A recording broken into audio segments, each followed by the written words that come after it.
Let's call this meeting to order. This is the Livingston Parish Ordinance Committee for Tuesday, May 17th, 2022. Lauren, would you call the roll, please? Here. Here. Mr. Albert. Here. Mr. Ard. Here. Item 3, old business. Review, discussion, and recommendation of ordinances. You handed that to us, Lauren. Pronounce. Did you get them? Randy's pronouncing. Yeah. Is he doing them now? I mean, it's old business, right? Sorry. Is it okay? You want to do? You want to come? You want to go first, Randy, or do you want us to move you to the back end? Well, basically, all I'm going to ask is that we reintroduce the ordinance that we had at the last public hearing, and we pulled them and didn't hold a public hearing. You remember we recessed the public hearing? I think it was 3 or 4. I don't remember exactly what they were. It was the ordinances from the last meeting. We had a public hearing. Yeah. Didn't hear a group of We recessed all of recessed them. on them. We didn't hold a public hearing, so I just would want to reintroduce those and have the public hearing again on June the 4th, whenever it is. We recessed it and. Yeah. We recessed it to June 9th, so So you, June 9th. No need for. Okay, so Okay. basically, if y'all got any questions, I'll answer those questions. If not, I just want to resubmit those ordinances. That's it. Okay. It's still, you said till June 9th, correct? Yeah. Which is the new June 9th meeting. Yeah. All right. I know. I'll just be honest with you. We have so much other stuff, and it packs under old business that I didn't think So about would it. that So even be considered old business, or what is yeah, it? well, it. I mean, so technically, what he's asking, we've already set up to do. On June 9th, we're gonna hear all those items that were recessed. Yeah. There's like 9 different ordinances, plus the one that got introduced. All those got recessed. We set the public hearing on the density and production. That ordinance got the final, is gonna be heard June 9th. And then all the other ordinances that we recessed were pushed back to June 9th. So they should all be set up for public hearing on June 9th already, And adoption, yeah. and adoption. Okay. Well, And they are, I'm just here in case y'all had any questions. no, I'm good. And if I do, I can give you. Go just ahead. make sure ain't nobody come Thursday here of May, are about we it. not, is there a rule that says you can't have the public hearing then? We recessed them for 2 weeks Okay. to give us time to work on any other ordinances we want to, so we could have the whole package done and address all of them at one time. I think that was what your thought process was, Randy, when you asked. It was. Just make sure Okay. nobody was here to I got you. discuss it. Well, is anyone here discuss any of those? You got the sheet. You got the sheet, Randy. Let me look at it real quick. He just has the Okay. I got you. So anyone's here to discuss that? I have to clear it through So the. it's, the wetlands ordinance, changing, ODS to owner, which I think he's gonna amend. School impact studies, which we haven't gotten anything on, fire review studies, and then the ordinance, requesting all the studies be done beforehand. That's his 5. You said the wetlands too? Yes. Okay. Is anyone here to discuss any of those items? Come on up.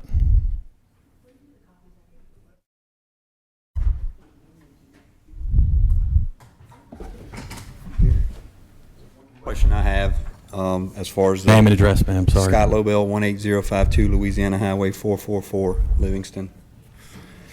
One question I have with the owner, developer, subdivider, or surveyor, however it is written in the current ordinances, and hopefully what Mr. Randy is introducing has some type of teeth that requires owner acknowledgement, because I guess the question I have, like, honestly, my father owns a bunch of property too, and what stops somebody from having a preliminary plat passed on his property without his acknowledgement of that even being done on his current property? It doesn't seem right. I think his ordinance, what he's introducing, goes kind of way beyond that. But at the same time, I agree with you. I mean, no one should be able to submit a preliminary plat if you own a piece of land and you not have the knowledge of it. So I think, I can't speak for anyone else, but I would speak for myself and say that at minimum, how this turns out, the whoever submits it needs to have something from the owner of the property, whether it's a written statement, something along those lines, saying, "Hey, I'm okay with this going forward," instead of something going through without your knowledge on your property. And so, and that's the question, you know, because I know other parishes have tried to do this sort of thing, and there's obvious workarounds and stuff like that, but I just wanting to express that hopefully something will be taken into consideration of that would hopefully prevent something like that, or requiring some type of owner acknowledgement, no matter how it, Oh, how absolutely, it turns absolutely. out. I mean, Scott, can I speak to that real quick? I must go ahead. I can fix it. It's to my understanding, we can double check, but about 4 or 5, 6 months ago, we had a situation where owner of property, it seemed like wasn't aware, and the ordinance changed and now requires, before it can be filed to clerk of court's office, the owner of that property has to sign that preliminary plat so that he is aware of that division of property. So, I mean, correct me, do y'all remember that, guys? We asked, there was a piece of property being sold in Watson. Yeah. The owner said he didn't know anything about it. Right. So I asked planning if the owner had to sign the final plat. There's no ordinance that requires that. The other people signed it. The owner actually knew about it. He just told people he didn't know about it. But if he would have had to acknowledge it, then you know, there's no hiding behind what's going on. But ultimately, when I asked that the owner do it, they said that the ordinance doesn't require it. That I don't quite understand that, because I was contacted by a surveyor I think having trouble recording a preliminary plat because the owner, and I can go back and double check, I mean, the owner wasn't, he lived in a different country, he was out of state, or something to that effect, and he wasn't able to sign that. And we actually had to get a power of attorney signed by him in order to get that preliminary plat signed and filed. So I'm going to go back and double check, but I'm very confident that there's now some type of ordinance on the books that was voted on that required the property owner sign the preliminary site plan before it could be recorded. So I think we should take that action to double check that. so. Yeah. My understanding, I think, of what you're talking about, I think it's two separate things. You have the preliminary plat and the final plat, and the final plat is what has to be recorded. And when that recordation comes in, that's whenever those lots become legal. But I'm not aware of anything that requires a preliminary plat to be filed. So basically, I guess what I'm talking about is that if you own acreage, somebody could come do a preliminary plat and never buy the property from you, and it would maybe never even go into existence, but it could be approved without that owner's acknowledgement. I think maybe it is would the never final be filed plat, but I mean, I anywhere. don't see how it would do any good to do a preliminary plat, or it could be filed and signed and recorded at the clerk of court's office if the final plat had to be signed. Lauren? Okay, Councilman Delat introduced the ordinance that was supposed to change ODS to owner. He came back with That was recently. He I'm came- talking about 6 months ago. Yeah, I'm just going to read his amendment. He is going to offer an amendment to that ordinance that states, applicant/submittals shall be signed by both the applicant and property owner if different. A letter of authorization shall be submitted when an authorized agent or agents sign in lieu of the property owner and applicant. Deeds of all proposed property to be subdivided shall be included with applications/submittals. So my question is, shouldn't there be an instrument between that subdivider or whatever that has to be brought before the council on a preliminary plat that is authorizing that subdivider or developer to act on their behalf, to where they can't just do a preliminary plat without, on the property that you own, without your knowledge of it? Yeah, I agree with you. I think the owner needs to be involved in that equation in some way, shape, or form. I'm gonna double check that, but I mean, I've got records. I don't know exactly. It's been 6 months ago, but I'm telling you, I had to get the parish attorney involved to determine how we were going to get this property subdivided, because the owner of the property wasn't around to sign the plat, and we had to get a power of attorney. I think we actually got some type of documentation approved for that. So I'm gonna go back and double check that. But Gary, do you remember that situation? I mean, what did we pass? Can you remember? I mean, I don't we're gonna have to go double check that. I mean, I don't know if that particular situation, it wasn't an owner, developer, surveyor that was trying to introduce the final plat. I'm not sure how it was set up. I mean, the way the ordinance is written, I don't know that I don't know in the on the filing of the final plat if it makes a difference. But typically, I think the issue that Mr. Delat has, and clarify me if I'm wrong, is that what's happening now is people are getting options on property and then getting them approved and then closing after the fact. And what Mr. Delat wants to do is make sure that the owner is part of the original submittal, if I'm not mistaken. Yeah. So it eliminates the typically somebody will sign a purchase agreement and then doing their due diligence, get approval from the council, and then only close if they get approval from the council. Eagle Bend in Watson was a particular subdivision like that somebody had an option on the property, did the preliminary plat, got it approved, and then never exercised the option, sold the option to somebody else who then bought it and developed it. I mean, but there was a party in the middle that actually did it. This was right after we were elected. I think it was like, actually it might have happened before we were elected, I think is what the deal was on our very first term, like in the end of 2015. But that's what happened. A guy had an option on the property, or had a purchase agreement with some due diligence time, got the design approved, and then flipped the property with the design subdivision approved to a different person.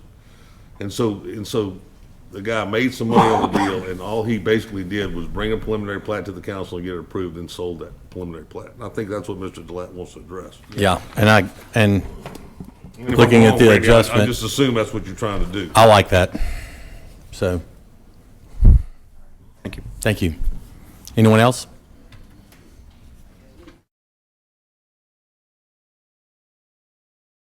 Yeah. Bobby Waters, 23475, Noble Oak, Springfield, Louisiana. I guess Mr. Randy brought up something that said 5 things about the ordinance, and y'all tabled it to the 9th. Forgive me for just getting involved in any of this, because I don't understand the ordinance. That's why I'm here. So y'all are going to put an ordinance in place sometime in the next two months, and the things that are in the ordinance y'all are going to discuss tonight and on the 9th. Is that what I'm understanding? Because you said there was 5 or 6 things or something, but then you said there was 10 or 12 things total. Well, that was Where's the list of those things, I guess? Got last week's agenda? Yep. Last week's. Okay, I have that. If it's last week's agenda, I have Last it. week's agenda, Bobby, there was a list of stuff that started on the top of that second page, and they were like there was like 8 or 9 items that we basically recessed on those public hearings. So all those ordinances, after the moratorium was approved for 30 days, then all those items which were ordinances that addressed subdivisions and drainage and traffic and different, fire and different things, all those were tabled for 2 meetings in an effort for us to work out any particular problems we had with some of those items. Now, what Randy just asked was that those items be set for public hearing. The question is, are we going to try to amend those things ahead of time or not? We're not going to try to amend them tonight. We might try to amend them in 2 weeks, and they might be amended before they hit the public hearing.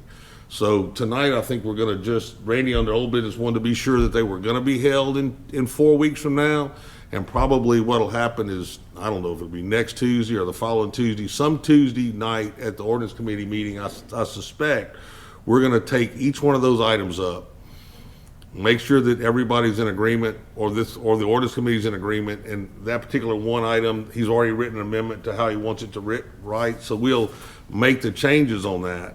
Then we'll open it for public hearing, then it'll have to be reintroduced with amendment, and then the council will talk about it. So all I can tell you is get on the list, get every ordinance committee agenda coming to you, and whenever we take those up, they will be itemized under old business, and we'll look at those individually, Bobby. That's all I don't know when they're gonna happen, but they're gonna happen between now and the 9th. We're gonna address those individually at the ordinance committee meeting and make sure that they either come out of here with a positive recommendation or Randy amends them I think he introduced them, and I think he's had feedback, and he realized that there's probably a better way to handle some of those particular items. And, So I think he wants to amend certain things. We're still waiting on one of the ordinances was just created a section for the school board. We don't have any information yet. Hopefully by the time the 9th rolls around, we'll have some information from the school board, and there'll be some substance in that ordinance.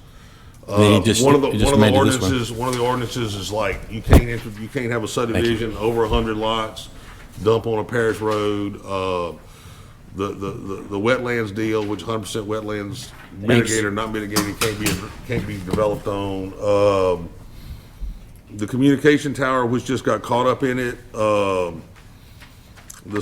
required studies and statistics for development, the fire protection review, the owner thing, we talked about school impact. Then there's several ordinances dealing with the way streets are addressed. Like, I think one of them is if the subdivision's one size, the street's gotta be 18 foot to the next road that meets the ordinance. If it's over another side, it dumps onto a parish road, it's gotta be 20 feet till it meets the ordinance. Then there's one that talks about can't dump onto a parish road if it's over 100. Then there's another ordinance that addresses the number of entrants in the subdivision. All three of those were in part of this deal that got deferred, got recessed for two meetings or 4 weeks on the public hearing.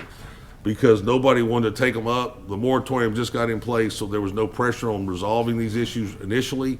So I think they wanted to just adjourn that meeting that night and work on some of these deals instead of having a public debate. We were already at 10 o'clock, and we might have been 2 or 3 in the morning trying to work some of these things out. So we're going to work them out over the next 4 weeks Next few here. meetings or whatever, you're gonna work them out. That's how I took what was going on, and if I'm wrong, somebody stand up. Including the Yeah, that's wetlands right. part and the detention ponds and all that, whatever's gonna be introduced in the Yeah, ordinance of the 2 lots per retention acre. pond, all that stuff. stuff, the 20% reduction, the 2.5 lots, all that stuff will be held on the 9th. And any changes to those ordinances will be addressed between now and the 9th, as I understand it. Okay, thanks. So, on this, have y'all read what Randy, the amendment he wants to make to this? Do we need to vote on that? I mean, I don't have it in front I of me, mean, but I look, definitely read it. I knew that the Home Builders Association, that Kirkpatrick had sent us some stuff, and basically, I think what they just wanted that the owner acknowledged that it was going on. And then Randy, I think, got a little bit further, meaning that you gotta show deed and some other stuff, which, I mean, it just depends on how far we want to take it. Basically, it's, the most important thing is have the owner acknowledge that that they're aware that the subdivision being considered for, the property being reconsidered for rezone. The only thing I wanted to clear up, Mr. Chairman, was I think that two lots is out of it because that's been voted on. So it is 2.5 on the. That's what's on but Randy, I mean, that's what's in the ordinance that's been introduced, and of course, that ordinance can be amended at any point in time. So even though, I mean, I know what you're saying, but I mean, so yeah, the ordinance that introduced is a 20% reduction, which corrected 10% typo, and then it changed from 2 to 2.5 because it was reintroduced after the veto failed. But it's still gonna be a public hearing on it on the 9th, And you can just amend any it in amendments place. can be offered on that time at any point in time, so it's no lockdown, you know what I'm saying? But Correct, and I so, agree yes. with everything you're Okay. saying. Me too. You good with that, Shane? Do we need to introduce Yeah. that now? or- For the Fine, okay. 2.5? No, I just for the wanted- 9th as well? I just wanted to Is that add, for the next meeting? no, we got pushed back 4 weeks. Everything got pushed Yeah. back everything got Okay. pushed back 4 weeks. All right. I just, anyone else? Okay. I just wanted to add something real quick, just to clarify from earlier. Okay. Okay, so Randy's changes, yeah, they introduced the public hearing and everything's going to be on section 125-9 under submittals, but in reference to that, what I was talking about, I don't know the exact time frame, but it was probably 6 months ago. It was LP Ordinance 21-14 under section 125-9 submittals, minor subdivisions. The change was we do now require for minor subdivisions, I mean, it's in the ordinance here, for the landowner or registered agent and submit it to the planning department to actually sign a copy of that plat. I mean, it is required for the property owner on a minor subdivision to be aware, before the property is allowed to be subdivided. And, yeah, but, And this will change for all submittals. yeah, but that's for Randy's minor changes. resub. Randy sub it deals Right. with the ODS, which For all addresses- submittals. Right. Yeah. That's right. All right. Item 4, new business. Review, discussion, and recommendation of ordinances. Item A, building lines, setbacks on state and federal highways, and future growth corridors. Mr. Burns, you want to speak? Hi, thank you. My name is Gerald Burns. I'm the chairman of the Libyan Parish Master Plan Review Committee. In light of the previous ordinance that this council approved and the president vetoed, he called me about a week later and wanted to talk to me about coming up with some alternative things to include in the ordinance. And I met with him and early one morning, and we had a meeting about 1 hour. And first, he didn't want to do anything, add any setbacks on any roads, but after a while, he agreed to do Florida Boulevard from Leona Springs to Libyan limits.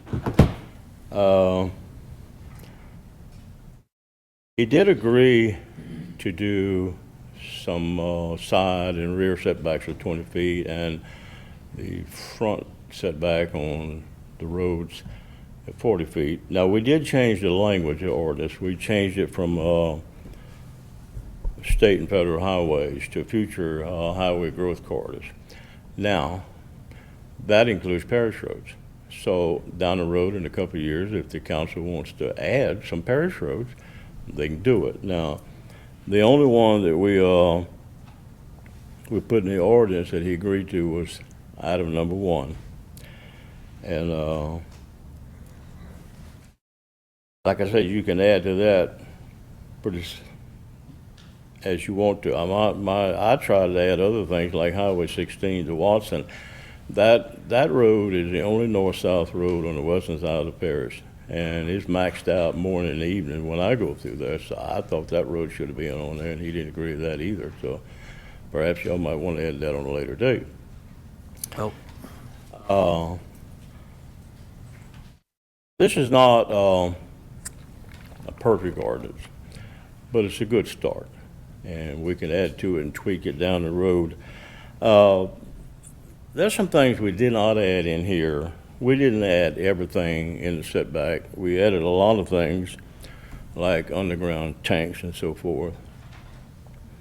But we didn't add things in the setbacks like fences and mailboxes and things like that, and portable buildings and portable carports. That's not included in this ordinance. That's not what we're talking about. We're talking about permanent structures, okay? The state would have to pay a lot of money, well, the taxpayers have to pay a lot of money to move things like that. But mailboxes and fences are insignificant. The state will come in and they'll pay you a reasonable amount to move that kind of stuff, and they're very, very lenient on that. So that ain't what we're talking about, okay?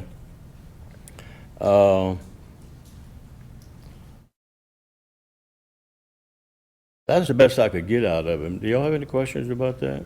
Gerald, I do have one. Go ahead, Gary. Go ahead. Shane. Gary, go first. Shane. I live on Bend Road. It is a state highway. It is a dead-end state highway. They never gonna 4-lane it. But your ordinance that y'all introduced and had us send to the parish president required a setback on Bend Road on a road that was never, ever gonna need that. I mean, you see any reason why you need additional setback on a dead-end state highway? I mean, we all know why Bend Road is a state highway because of who used to live on it years ago, but it's not. But, I mean, that's not the item we're talking about right now, so. But what I'm saying is the reason that we're even talking about this item again is because Florida Boulevard is the road that is most impacted, that people want to get 4-lane, that setback protection is virtually important for. So I think it's imperative that if, not to get anything confused and not to talk about a lot of other stuff that might need to happen, let's address the fact that we're going to do this on Florida Boulevard. I agree. And to clarify too, it is from where it goes from 4 lanes to 2 in Denham to Livingston, but the municipality of Walker is omitted. You know, that's a municipality. We can't tell them what they can and can't do within their municipality. So it's going to go to the edge of Walker and then pick up on the other side until Walker agrees to do it. We can't set setbacks for the city of Walker. So Well, Mr. Mack, go ahead. Go ahead. answer his question, there was a two-part, this ordinance is two parts. One was the original part on setbacks, the other one was the turnaround apron on the state highway. That's why it's in there, okay? That's the second part of this ordinance, okay? And to answer his question, so we included all state highway, federal highways to include the setbacks. Now, it's still in there. The setbacks, the turnaround aprons is still in this ordinance. Now, the setbacks on state federal highways is not, only Florida Boulevard. But I went up and down Bend Road, and what I found out, and my wife's driving, me logging, there's a lot of spec houses there built right on the road. And all of these driveways force people to back out on this busy state highway. And it's busy, Bend's, and it's Look, growing. Mr. Burns, That- we're talking about Florida Boulevard here. Let's not, Right, well, I was just both of y'all, answering let's his not go question. into that. Florida Boulevard. So, Okay. and I understand that you have the turnarounds in place, but that's still part of the ordinance? But on Florida Boulevard, I mean, it's all going to be zoned anyway. If you want I to, mean, this ordinance only applies to Florida. It doesn't apply to any other state yeah, highway. so why are we even talking about that? Go ahead. Go ahead, Shane. Okay, so obviously Florida Boulevard is main corridor and it extends beyond Livingston, Louisiana. It goes, quite a distance. Why did we stop at Livingston and not go all the way to the parish Mr. line? Layton would go. He wouldn't go no Was further. as far as Leighton Ricks would go. Layton Did he did not say agree to- specifically why he wouldn't go all the way to the parish line? He didn't say why. He just said agreed to go to Florida, to go to Livingston city limits, and that was it. Maybe that's what was presented. Maybe he didn't even think about that area. Well, I did present that, and he agreed to that, but I asked him to go further, and he said no. I asked him to do South Livingston to Epic Pipe and Walker South and Juban Road. I asked him to do all those, and he said no. Makes no sense to me. The other thing I wanted to say is what we should consider putting in here as main corridors. You know how y'all, the Master Planning Committee came up with that list of priority roads to, I can't remember exactly what the list was titled, but it talked about widening several roads, one of them being Highway 43. I don't know if it was exactly inside the city limits of Albany, but Road Well, then project list you can add it that to this we presented to the ordinance after we council. pass it, so right. But- You know, I You mean, can it's add gonna it. be a working ordinance. add whatever you want to. The only thing I want to say, and then it looks like y'all in a hurry, we want to hurry up and get through this. So the only thing I want to say is when you're thinking about this, to me, you should vision and think out 25 years from now, right? Because you're trying to plan, 25 years in advance, and set these setbacks so that it ain't too difficult to overlay these roads 5-10 years from now. And so, to me, that's pretty something that we should think about, as we add roads to the list and stuff. Be envisioning what that road's going to look like and how populated it is and what type of business is going to be on there, 20, 25 years from now. So We might be riding in hover you cars. definitely should extend it all the way to the parish line. I don't quite understand that. Well, it's because Tell me, Mr. Tracy. Why? we talked about it, and I tasked him to do it for me. That's basically my district. And Mr. Ard, I assume he wanted to do the same, so he's in on it. But I do apologize, but whenever the whole thing got shot down, I went to Mr. Burns and I said, well, we're going to bring it back, but I wasn't going to be presumptuous to assume that you wanted the same, so I didn't do so. So, do you want to add yours? Yeah, I want it to go all the way to the parish line. I do, I Can we agree. just put mine through first, and then you can Just ask? add yours after it's through. At least we'll have something to work with. Yeah. Okay, We don't want okay, to take a chance of it getting vetoed again. Yeah. okay. I agree with you. Yep. We wanted to do that. I agree with you too, but I don't want to take He a wouldn't chance do of it getting So shot down. he- Let's just get it he- through. The setback requirements are 20 foot on side and the rear. That was he come up with that formula, 20. He come up with 40 on front. That was his idea. So he'll agree to this and he'll sign this, he said. But getting any more, he's a tough to go. I mean, it's your call, Shane. If you want to do it. I would be happy to get this, and it ain't perfect, but let's get, it's a good start. We need to stop the bleeding on building next to highways, especially back towards Dillon Spring. We need to stop the bleeding, okay? And this does do that to some degree. Look, we, in the Master Plan Review Committee, we had hearings for several months on this ordinance, and we hashed it out, and we had a motion before the Master Plan Committee in a second, and we unanimously agreed to the first ordinance that was vetoed. And then last week, we had another meeting, and everybody in the meeting agreed to this ordinance, okay? Yeah. So this is a Master Plan Yeah. Committee ordinance. We need to move on. I don't want to delay the process, but to me, Florida Boulevard, we need to work with other parishes. It needs to be widened all the way to Covington. Wherever it's 2-lane, it needs to be 4. I agree with you. I would love to have all of that in there, but we couldn't get it in there, so. So, Just go ahead with it like this, and we'll add it later, and we'll vote it in later and address it then. anything from the audience? Thank you, Mr. Gerald. Come on up.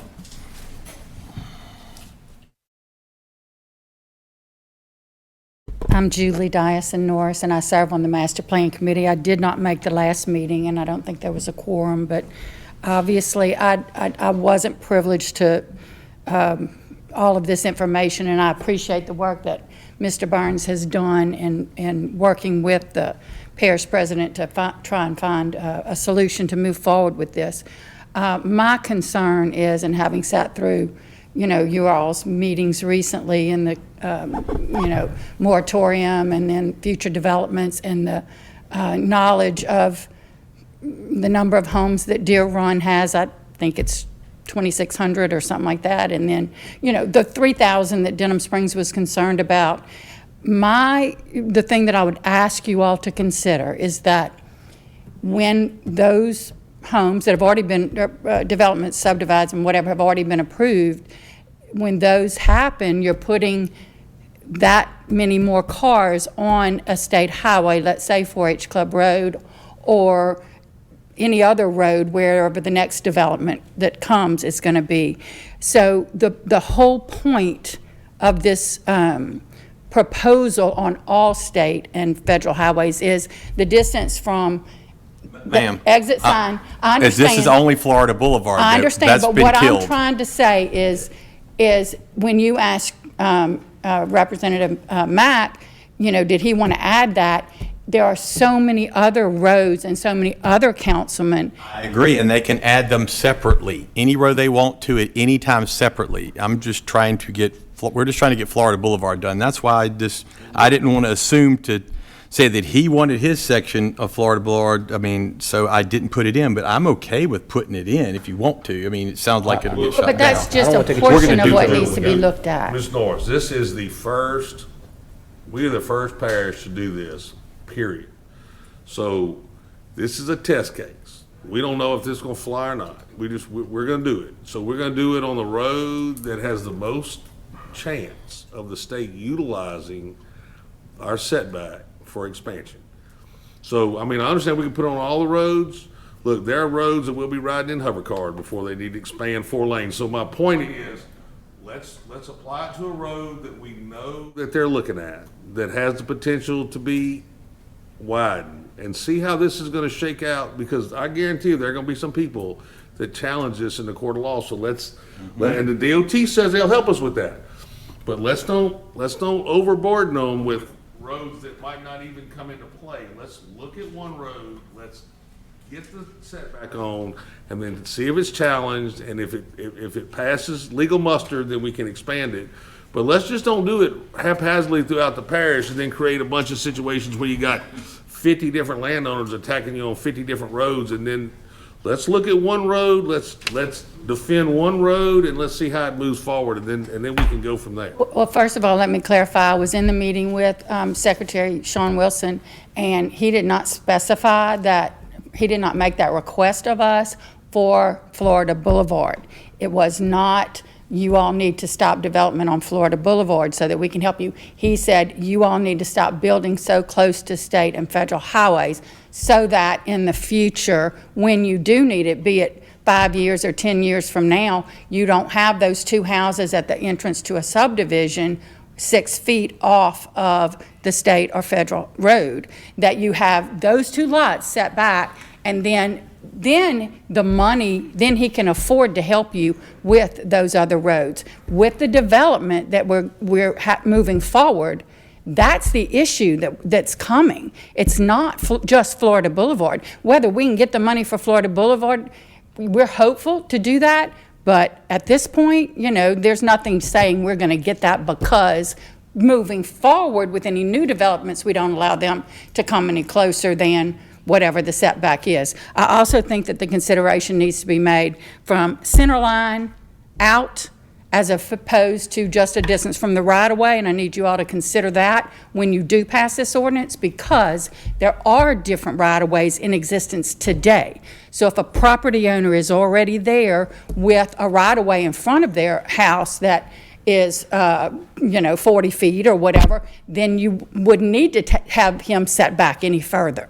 So some people might be just 10 feet off of the right-of-way. Other people may not, whatever. So while the way this is written, it does cause a little problem with everybody with what you're talking about, Mr. Talbot, is maybe we need to look at it from the center line out, whatever the distance we need to be able to expand to 4 lanes, as opposed to, because I think the right-of-ways up 16 are wider than maybe a right-of-way on another smaller road. Right away on 16 above the 4-lane pretty much exists all the way to St. Helena already, so there's no need for expansion up there, so. Well, there would be no need to take in more right-of-way. You already own it, so you wouldn't want, that's why I'm saying you might need to rethink the wording. You would not want to say those people have to set back an additional 30 or 40 feet and not build a house, because they're already off the right-of-way.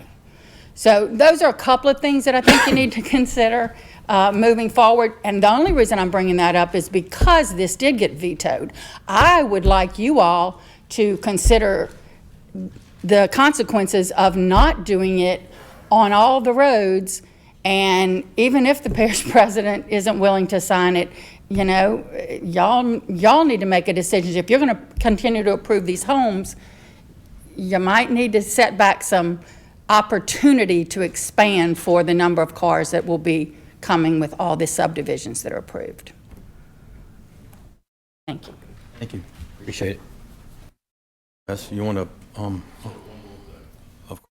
All of our master plan committee hearings, there was no mention about doing preliminary setbacks starting from the center line of the road. That came about at the last meeting we had where we made the motion to go forward to the council on our last previous ordinance. And I talked to an engineer about that, but he didn't want to be on camera. And I did speak to him several times, and the formula that he had basically was the same thing that we come up with. So, but that never came before our committee. It never once came. And I wish they would have come forward with any different idea, but they never did. And now it comes up tonight, but it never came up in these committee hearings. Has Mr. Wilson seen this? I'm sorry. Has Mr. Wilson, Mr. Sean Wilson, has he seen your ordinance? Having a hard time here. did Mr. Wilson see your ordinance? She didn't come to the last committee hearing, the last master plan meeting, and she didn't see the orders, but we sent it to her by email about 2 weeks ago for her review. Mr. Sean Wilson saw this. Has the Secretary of... Sean Wilkinson, he hasn't seen this order. He hadn't seen the first one. But you did meet with them and give it to them first. But we never talked about any center line stuff and other ideas with no one. It never came up. Let's defer this thing. Yeah. Just till next Tuesday. We'll take it back up and we'll see if we can reach out and see if he has any comment on the way we're measuring and see if he has any comment on that. Yep. You got a motion to defer? I'll make a motion to defer. I'll second it. Hang on. Go ahead. To offer a little insight at some of this stuff, like some parishes in the past, whenever we were doing surveys, when they tie it, they either tie it to a property line, or they'll do like 55 foot from the center line of a parish road, or 75 foot from the center line of a state road is where the building line is supposed to be. And so where that makes sense is, for instance, like if you guys were gonna ever consider like 447 as one of your roads, because it's also federal funded and stuff, and I know you're looking at 190, but if that ever came about and you implement this there where you're doing 75 foot from the center line of that existing road, you're going to have 150 foot right away if you ever came through there, and hopefully people wouldn't be built in it. Obviously those building lines are going to get put there by attrition whenever every time a resurvey or something comes up of that property that will encumber that property with the setback line.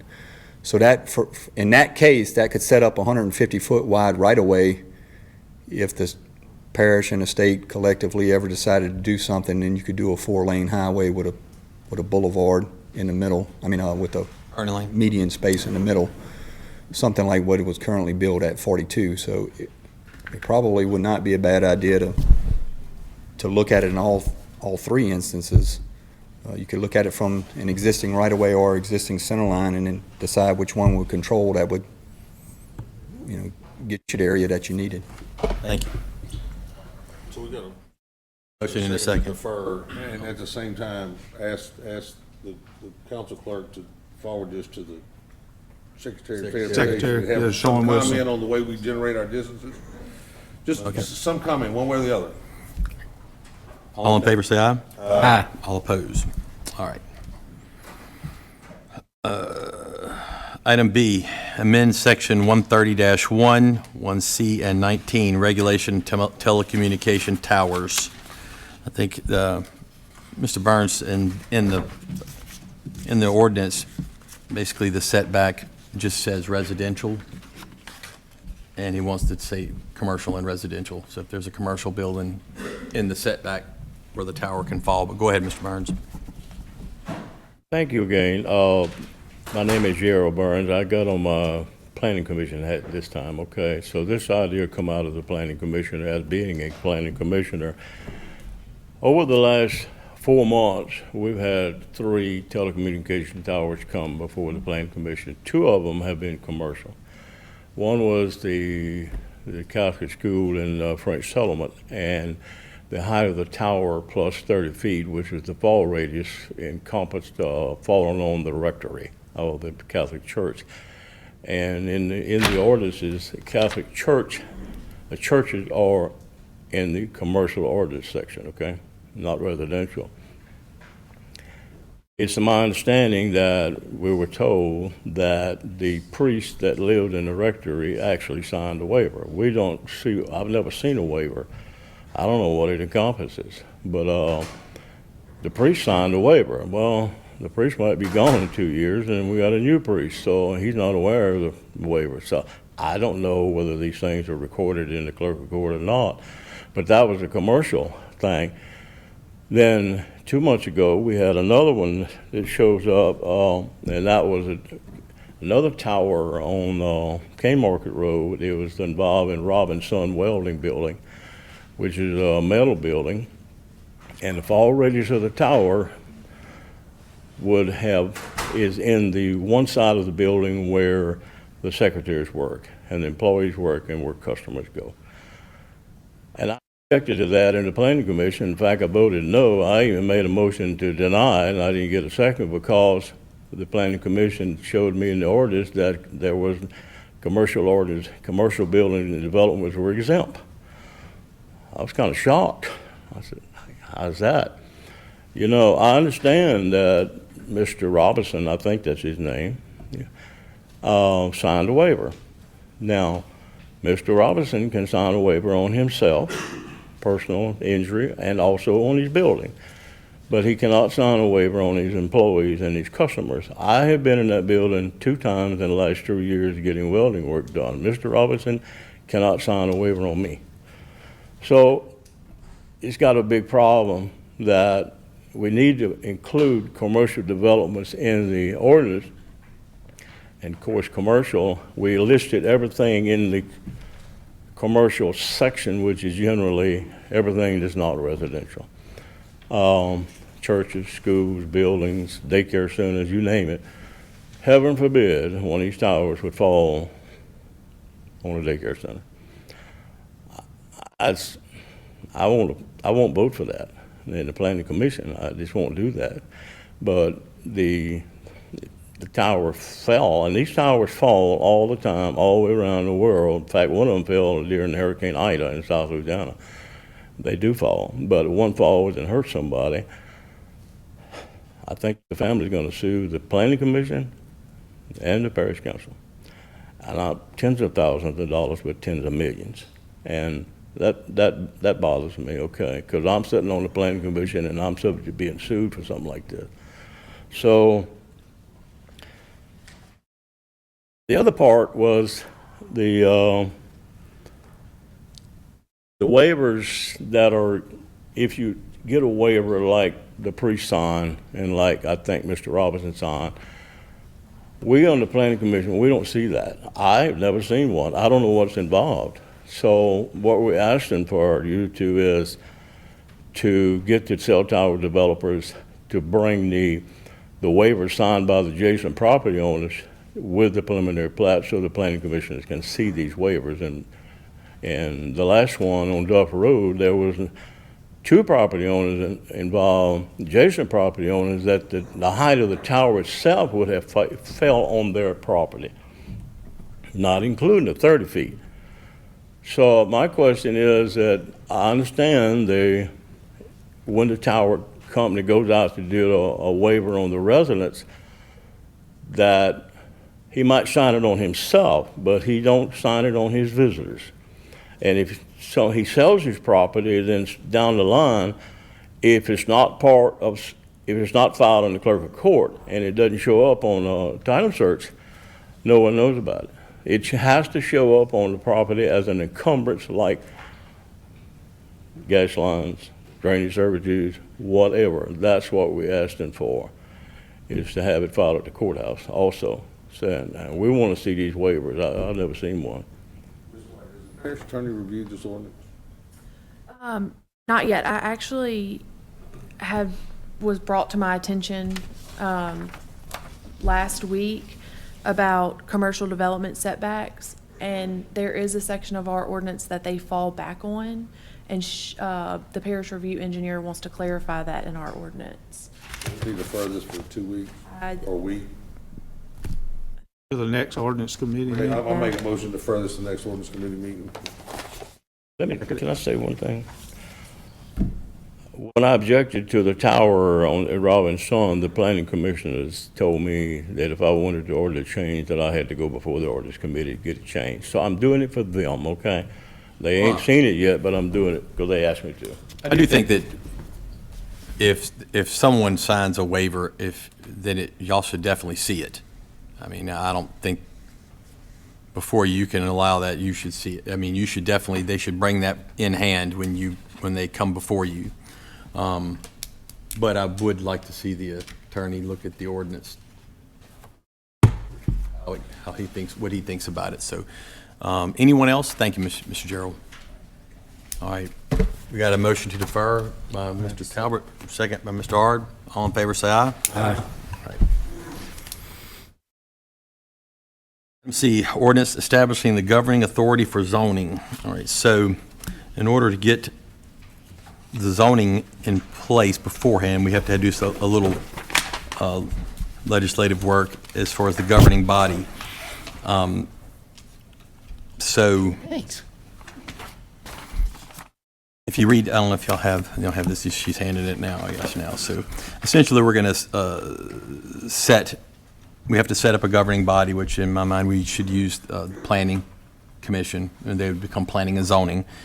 And then we set the guidelines of what they were, and I'm just paraphrasing here, y'all can read. Set the guidelines up for what they can and can't do. Essentially, if someone matches what we have zoned or what has been previously zoned, if they come into those requirements under that zoning designation, the Planning and Zoning Commission can approve that going forward.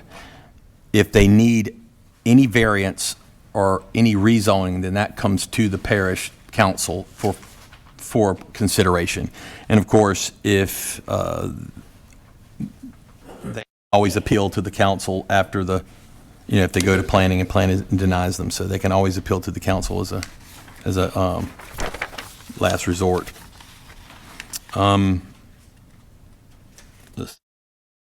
That's essentially it. We're just setting the governing body up just ahead of time. So when we get our zoning maps in place, we'll have something to go forward while we won't have to do this. So it's a little, just a pre-planning. Questions? I mean, we just got this, on notice requirements. Is there actually times that you don't have to post a sign, Ms. White? Is that what I'm reading here? This is very preliminary. This is from, Have we sent, so basically we need to take this under advisement, send the parish attorney, let him review? Yeah, I mean, I wasn't expecting this to go Okay. forward tonight. We just, So we're everybody no needs to rush read- on this. Everybody needs Yeah. to read it, make Yeah. comment, and go ahead and send a preliminary thing, the parish attorney give a look at it, see if we have Yes. problems right off the And to bat. see, and he can point out things to us too that we, Right. in the legalese that we can't see. Like I said, I wasn't expanding, got I you. wasn't planning on putting this forward tonight. I was just, bringing it. Well, those are just some of the, just depends, notification seems to be a big issue, so we need to Sure. make sure that the notification is something that is be consistent, nobody can, say they weren't- Circumvent. weren't aware. Exactly. So, Mr. Mack? Yep. Okay, so I appreciate we're just going to y'all defer working this, but anybody have any questions? Any comments? Okay. You want to just move on, or you want to defer? Let's do one. Okay, I agree. Let take the action.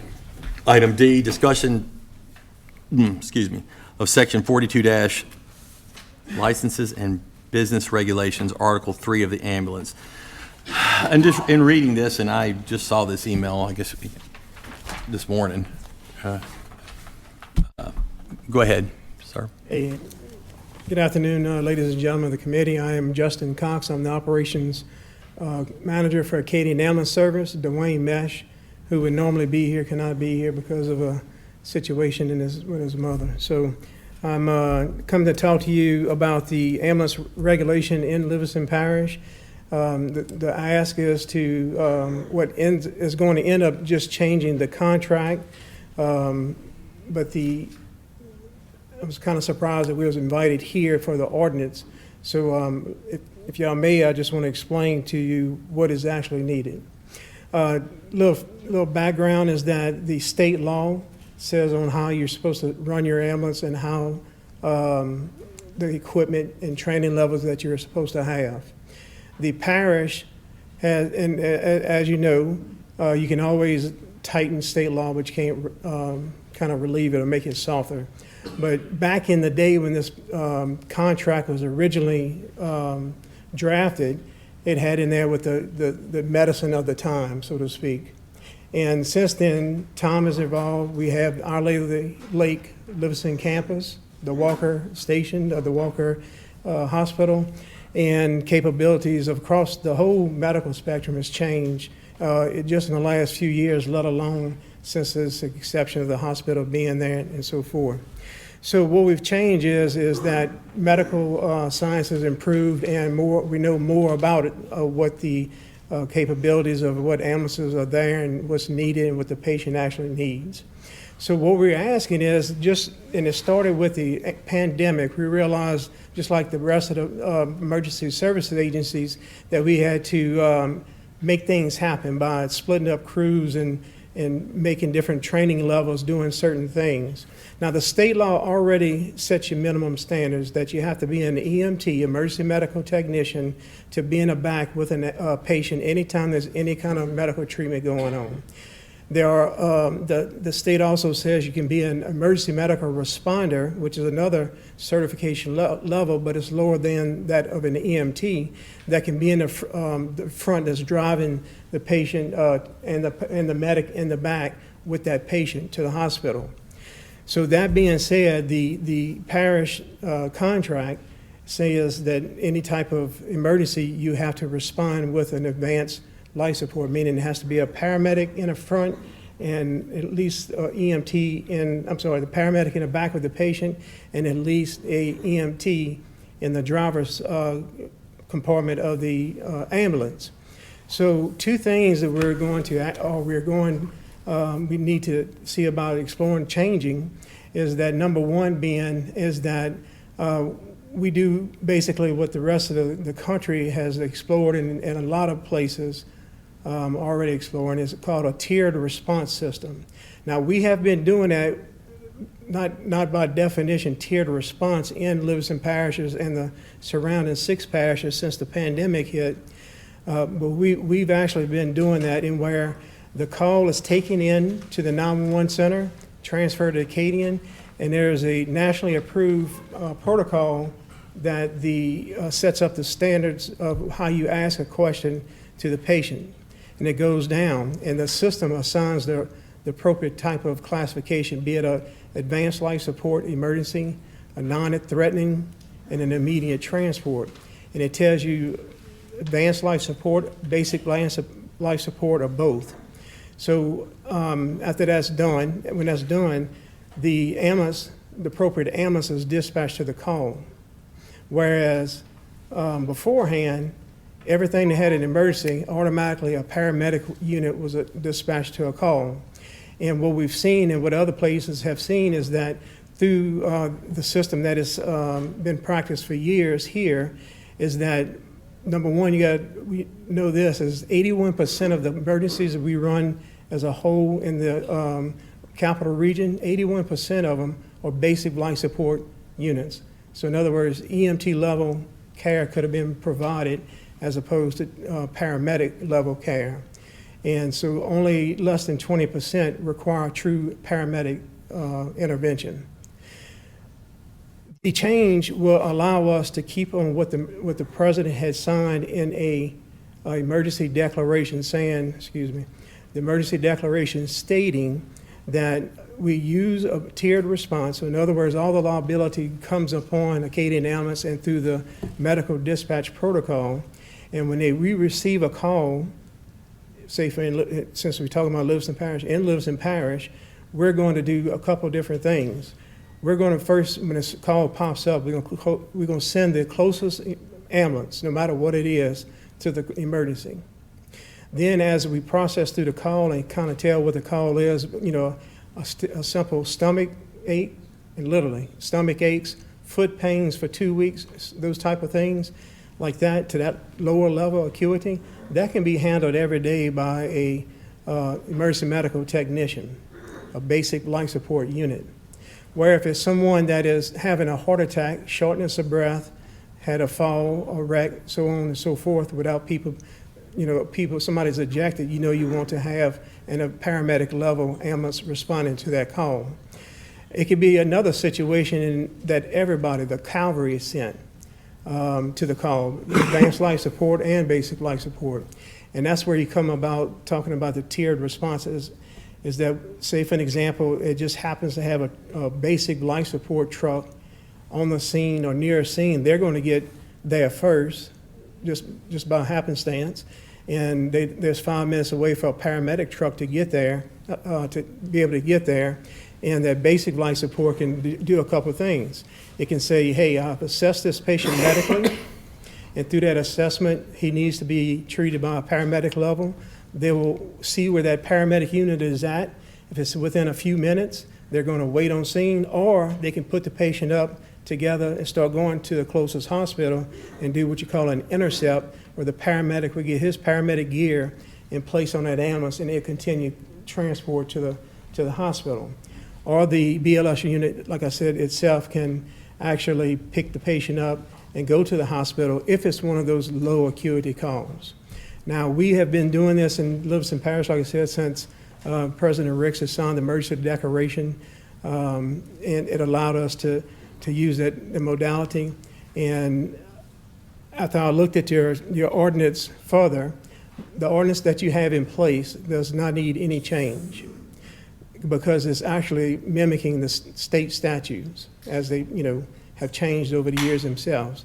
But the state statute addresses, and your parish ordinance makes, it covers the state statutes. What y'all have done in good hopes, and that was appropriate at the time, has changed. We just never got away from the paramedic unit on every call, because it's just like the fire trucks. You don't need a pumper on a grass fire every time there's a call. You can get a little brush truck. So the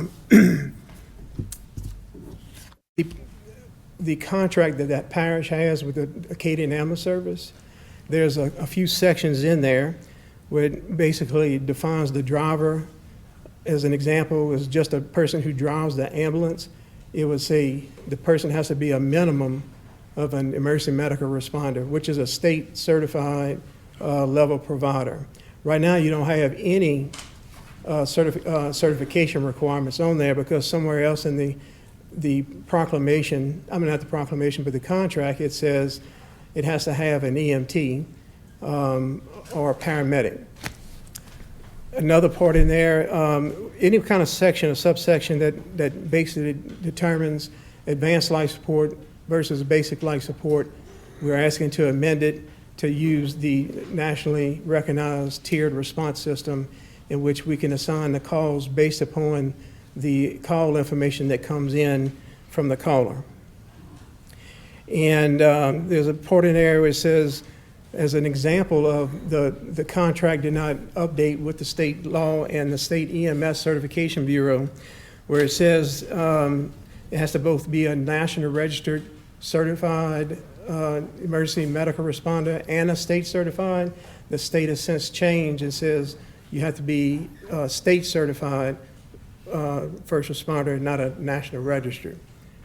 The only other part that would need to be changed is the response time compliance. The compliance will not change. There's just an indication in there that ALS or BLS unit, it says ALS equipped unit or sprint unit is the one that fits the criteria for the response times on how when they start and stop the clock. We're just asking to add BLS for that, for the amendment in that certain section of the contract. I have all this in bullet points and respectfully submit to you our request to amend the contract, which I know would have to go through the other avenues, but since we was invited tonight, I just wanted to give you an update because I know all of y'all speak and clear this hurdle of the ordinance side of it that it appears to us and our legal team, and of course we're not saying that, we just want to make sure you got it clear too from your legal team that the ordinance itself does not have to be changed.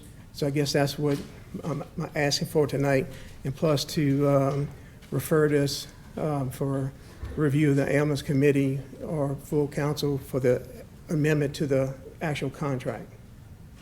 How many, on our current contract, how many ambulances y'all gotta have in the parish? There's no specific count.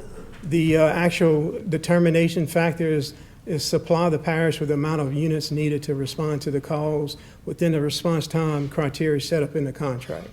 So just if it takes one, which we know that's better than that, but if it takes one, be one. If it takes 10, it'd be 10. Okay, so my question is, I live in Watson, I have a heart attack, y'all response time's 30 minutes, right? It depends. We change our. That's your contractual response time, 30 minutes to that zone. Yes, sir, 20. 20 is the response zone for that area. 20 to Watson? Yes, sir. Because since I think some it You happened. get the add backs on the, y'all get to add back the time that the people don't take you, right? You get a Percentage as a whole. So if the number of no transports is significant enough, you could add 10 or 12 minutes back to the response time, which would. Well, we don't go by what you call average response times. We go by fractile count, meaning how many calls did we make it within that time frame. So if there's 10 calls, there's an 80% compliance, and if we don't meet that compliance, that'll make it go down. And has nothing to do with what's the average response. It's about fractile percentages, and that 8 out of 10 times you got to make it there on time. If you don't, if you're making just 7 out of 10 times, that means you have not met the requirement. I guess my concern is if we make these changes to the contract, what's that gonna do with paramedic response time throughout the parish? They got some areas in the parish, 20 minutes is Watson, but the other area, what's your response time in your district, Randy? Probably 35, 40 minutes.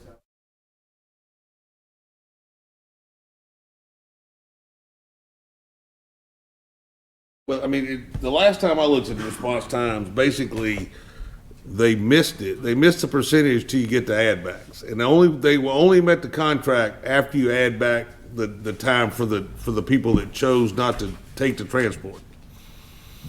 If I may add to that, please. Yeah, go ahead. Back when the parish's ambulance review committee came up with the response time criteria, we had brought up to the fact that the fire department and the law enforcement agencies would not cancel us on calls. They had every way of knowing, or they knew 100% that we would not be needed. We'll simply go over there to get a refusal sign to, quote, take them out of the liability, which we all know nothing takes you out of liability anymore. Right. And said, look, if you're gonna put this type of compliance on us, you gotta have some concession, because the amount of calls that I'm talking about even into a parking lot where there's no clear injury, will get sent to, and the numbers are astronomical. It's 22% refusal rate average. Right. It's pretty strong, I know. So my question is, so a call comes to 911 center, and we don't have emergency medical personnel in the 911 center. As soon as somebody at the 911 center says medical help, they transfer the call to y'all. Right. Y'all being a business, y'all automatically dispatch. Y'all don't make it, so why don't y'all make the evaluation whether an ambulance needs to be dispatched at that point in time? If we're told to respond by whoever's calling that in, it's a law enforcement request or a fire department request, or better yet, it's determined as well, the deputy doesn't want to make the decision, or, I'm saying deputy, I'm talking about law enforcement or the fire department will not cancel us, then we have an obligation to go. So if the 911 call center made the medical evaluation at there, and then either said it does require medical attention or not, would your refusal rate go down, and would the level of service remain the same? If they make that determination, they would never call us, actually. I mean, I understand, but your refusal rate would go down so my question is, we at the 911 call center don't do the medical evaluation. Every time there's a medical thing, they route the call to y'all. But because it's being routed to y'all, y'all feel like y'all have to respond, y'all can't make the medical determination? No, sir, the reason a call is given to us by law enforcement or through your 911 center is because that is their call for help. Hey, you need to respond to that. But they don't, I mean, here's the deal. And They don't ask the second question. I mean, what I'm telling you is, if somebody says, I need medical attention, they quit asking questions. They transfer the call to you. Yes, sir. Because they're not staffed to make the medical evaluation.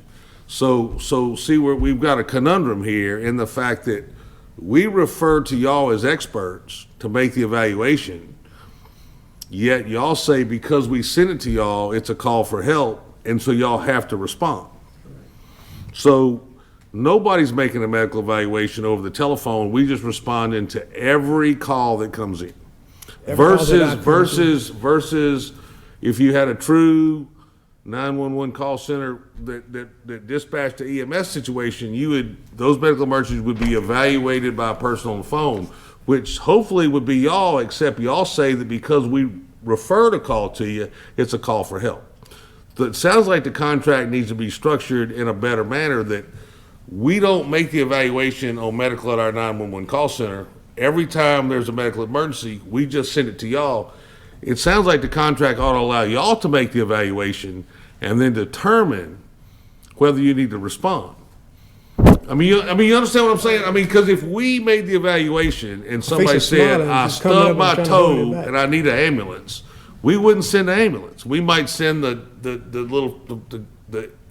guy on the fire truck rescue squad. You know what I'm talking about? Yes, and they put a Band-Aid on it.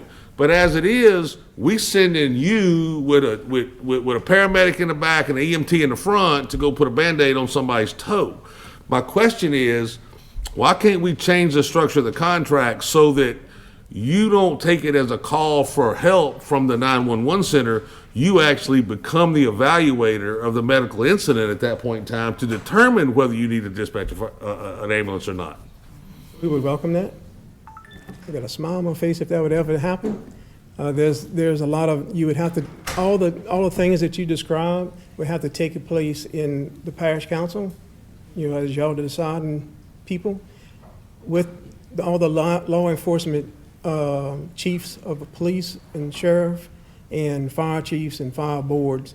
They would have to agree to that, and y'all make that decision collectively with the 911 director. And two, to expand a little bit further, is that there are things that they can use and have certified in emergency priority dispatching that they can ask some of those questions to stop us from going to calls. I don't know the standard of y'all. Am I describing typically what happens? I mean, I made a phone call to 911, I don't know, 9 months ago. And when I said it was a medical, that was it. I was transferred to y'all. And then I described to y'all what was going on and was told it'd be 30 minutes. And I'm like, I can be at Walker in 30 minutes. You know what I'm talking about? But we still waited for the ambulance to come. But the situation is that if you make the medical evaluation, if we structure the way the deal works, like right now, we don't make the medical evaluation. We just send it to you. You're not capable of making the medical evaluation because you feel like we've asked you for help, so you've got to respond. The contract needs to be, the whole group needs to get together and restructure it so that you have the ability with your dispatch and your personnel that are trained to make the determination on the telephone what level of care needs to be. And then we feel way more comfortable with who's driving the truck and who's in the back, and what level of service we got going. But right now, if every time you get a call, you're dispatching the closest available, then we could be tying up a paramedic on a bobo on a tow when the guy over here who's having a heart attack only got EMT by him because we're going to send EMT close because he's closer, and then we got to move the paramedic somewhere else. I got a couple questions. Now, that has actually happened, and so like I said, the first unit is assigned the closest to the call because we want to get a unit rolling. And with the tiered response, that is what has done. Before that, it was just paramedic units. And now with under the emergency declaration we have been operating under, allowed us to send the closest unit, and if it had been like a bobo on the foot or a twisted ankle, we've been prioritizing. So depending on what other calls in the area, that paramedic might be assigned to the advanced life support call, and they'll reroute to the BLS unit, BLS ambulance to the BLS call.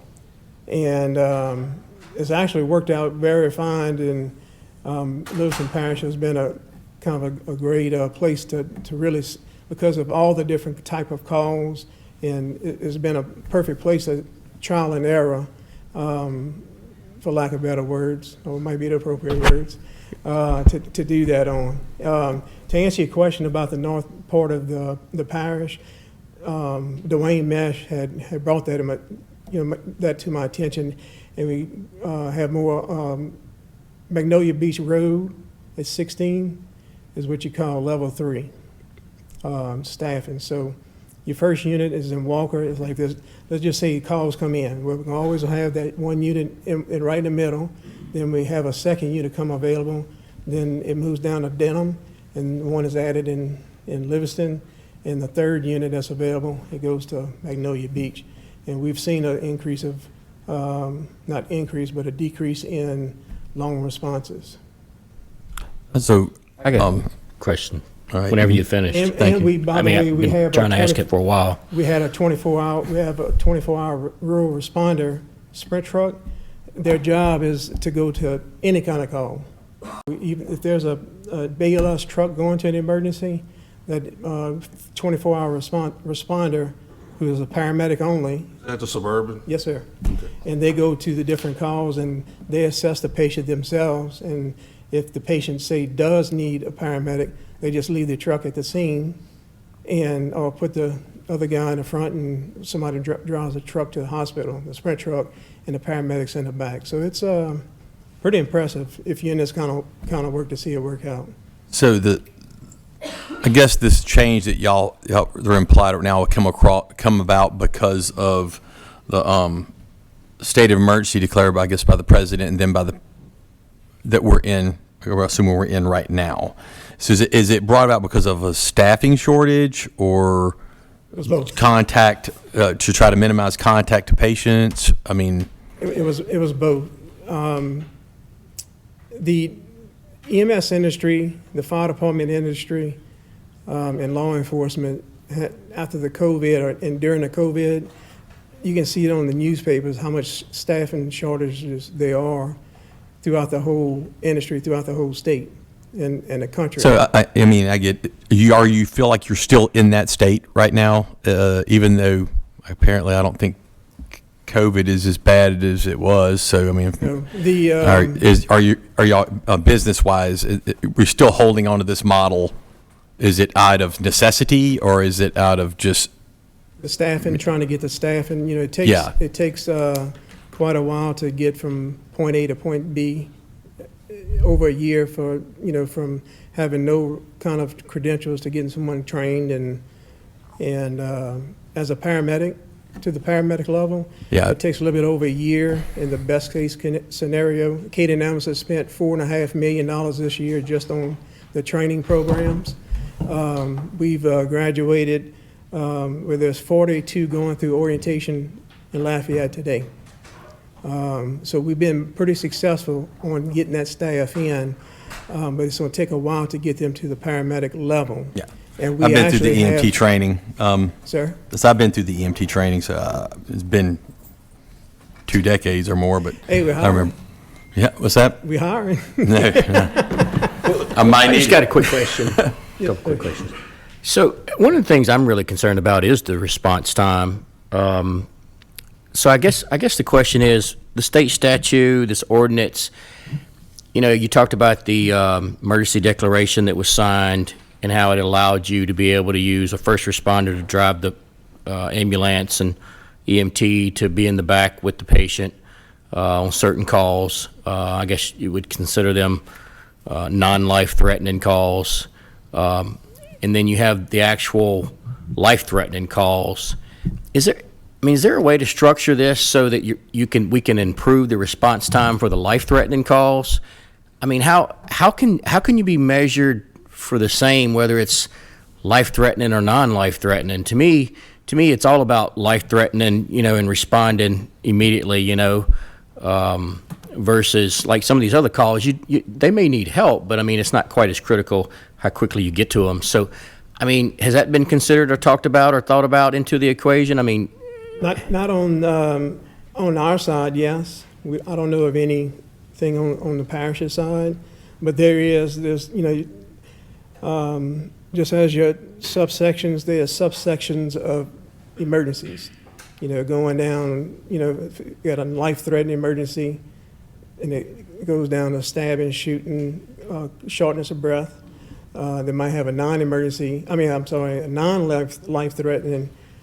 But where pretty much those two categories take emergency response with lights and sirens to go to. Then you got your priority threes, what we call them, but that's what you call immediate emergent transport. And when those are measured, we differentiate between life-threatening and non-life-threatening, but they're both emergencies that you respond to with lights and sirens. But if this tiered response and we get down to that and we can drill it down further, which is called CAD Pro QA, and it gives like a response of Bravo Charlie 4, and that tells you exactly what the problem is and the acuity level. But we haven't drilled it down like that because there's no use to it, no beneficial information from it, being that we have never had to measure it before. Because we never provided it, to have the tiered response before. Okay. But it can be done, to answer your question. I mean, do you think that would be better? Randy's got a question. Well, the fact of the matter, the fact of the matter on that is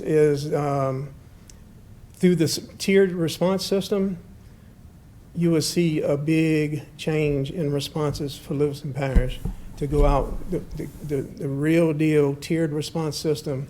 And you can go Google it and look at all the different other states and ambulance services that do I it. must have misunderstood. I thought we were practicing this tiered response system since he signed the declaration, and it had improved. We haven't. We haven't been using the EMR component on the emergency response, so I was kind of including it all. Okay. Because on our last email, we was talking about using EMRs to drive. So if the changes requested, were to More be ambulances on the approved, road that you with would, emergency responders. you think the service would greatly improve? Oh, yes, sir. Yeah. Randy's got a. Randy, go. Yeah. Basically, me and Dwayne's great friends, but I battled with this response time. Gary's got the answer. He's going back in the right direction. As far as I know, unless it's changed in the last few months, from Killian to Port Vincent, those ambulances come from out the parish. They don't come from Livingston Parish. And those things affect the response time. If we would grade how we do that, and they would make the evaluation like Gary was suggesting, that would improve our response time. The only thing that's better than that is to put ambulances in the parish. Don't let them come from Tangible Hold. Don't let them come from Ascension Parish. Have them in. Killian's a perfect spot to put an ambulance. They have helicopter pads there. They have, that could cover that area. Or even Port Vincent, French Settlement, those are all good spots to have them. We have a lot of accidents on the river, particularly at this time of the year. Naturally, that's not an ambulance, that's a helicopter. But where is he coming from? Baton Rouge? The helicopter? That's the Yeah. closest. That's so it's Closest still, Baton Rouge and closest- those response times are pretty bad. Now, they have approved on them, and I lost some family members because of bad response times. And those are the biggest thing we can do. If we do any changes in the contract, I would sure like to see the response times get improved. I mean, I guess it determines, do you vote on this now and adjust it later? I mean, you can't But they don't have the exactly- changes. You can't exactly make all They don't these- have the changes in the ordinance Yeah, yet. this is just, they just giving Yeah. us the information. Yeah. Ultimately, they gotta beat up, chop up the contract what they want and send it to Chris for review and then bring it to us for ratification. I mean, that's kind of where we're at. Our ordinance is fine under y'all's, I mean, I just want to say not getting too much into the weeds, you got to look at, pretty much anybody, you don't worry about where an ambulance is coming from, as long as you're getting the same closest response. That's what matters. But, because to say, they can only come out the parish, and well, we have a parish and cross over by Fred's and be in Livingston Parish in half a minute, because How long would it take it to get to Killian? How long would it take it to get to Killian?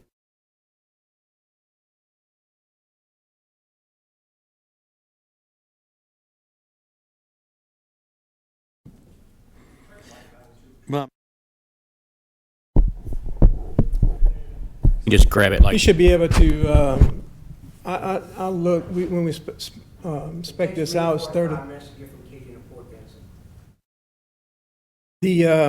Looking at, the bottom line comes down to this, how we can do the best for the parish, and we got to be reasonable about it, and that, we are not paid any kind of outside money to do that. So just like where I live in Point Capee Parish, you put your ambulances in the bases where all the calls are coming in.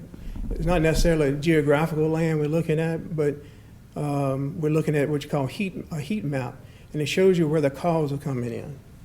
And back when the ambulance committee says, hey, these are the zones, there's 4 zones, Killian in that area, because of the lack of calls, or not enough calls, or whatever, how you want to say it, they're in a response zone themselves, where there's one in Denham, one for right down 19, they got 3 or 4 different. But to answer y'all's question and to show that we're 100% priority on it, is that we constantly have units moving around.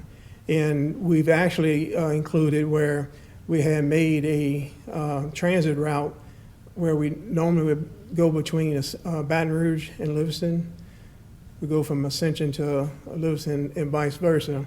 We come from Hammond all the time. I mean, we come across from every road you got. We got ambulance can come and does come all the time to give service to the citizens of Livingston Parish.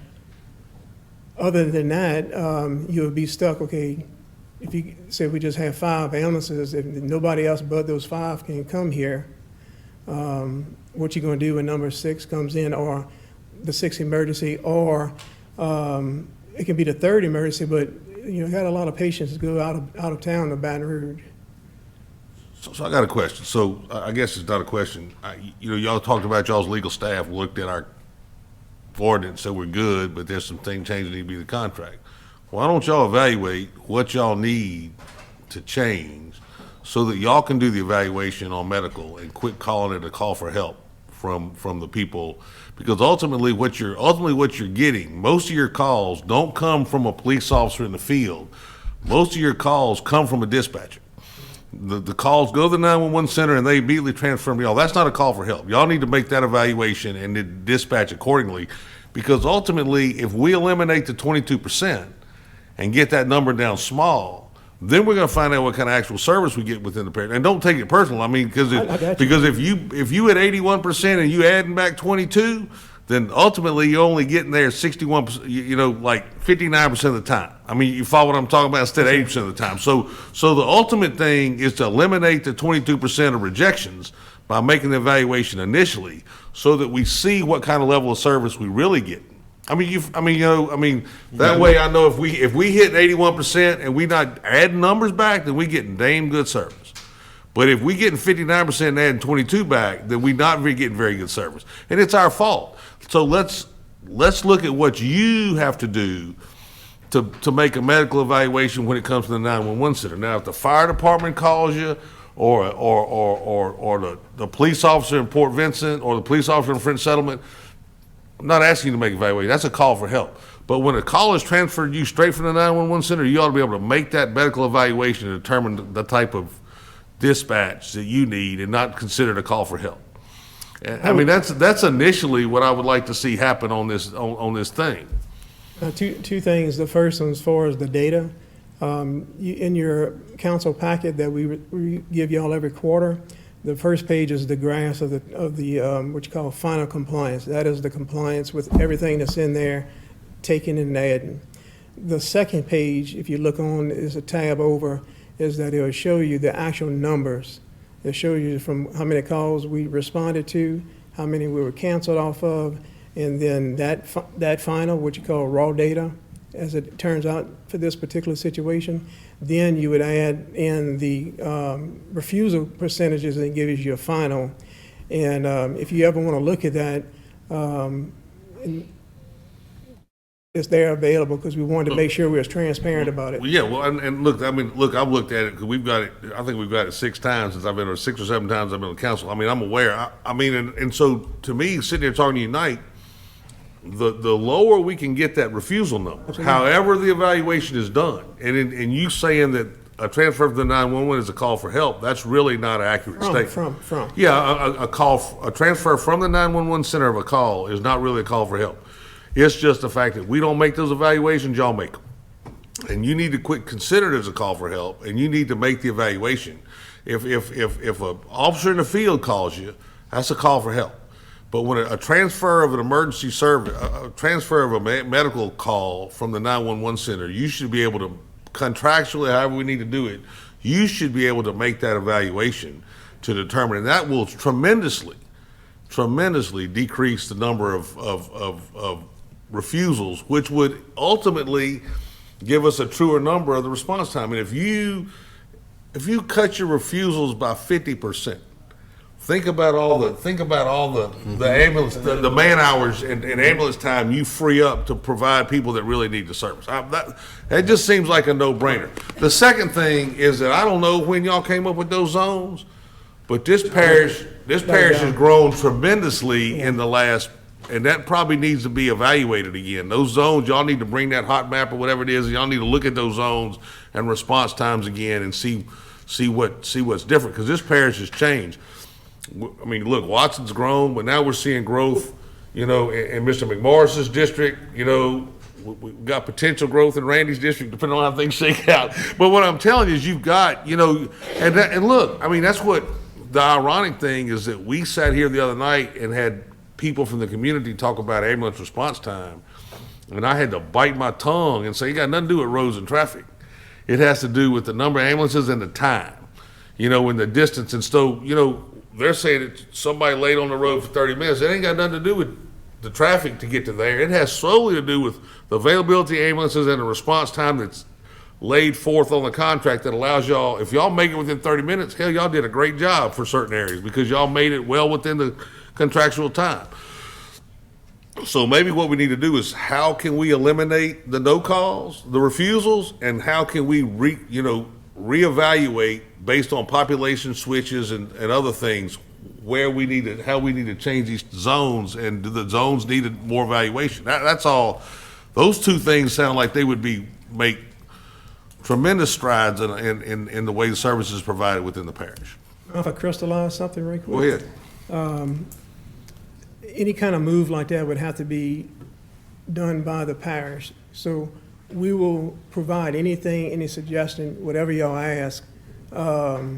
We would need to have it be officially done, because we don't want to tell you what to do.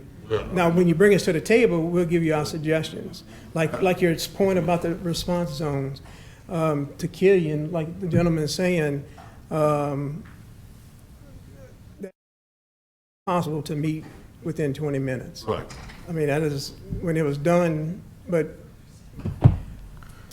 we're in your yard to play in, y'all set the rules. Well, I mean, I guess what I'm saying is knowing what we're looking at now, that this council probably needs to take up how we can address fixing whatever the contract is, however this wording is, so that y'all can make medical evaluations when calls are forwarded from the 911 center. That's number one. And then probably that board, that ambulance board, whatever it is, we need to figure out who the members are. Probably need to call a meeting, and we need to probably reevaluate how the zones are structured and look at the response time to get some realistic numbers.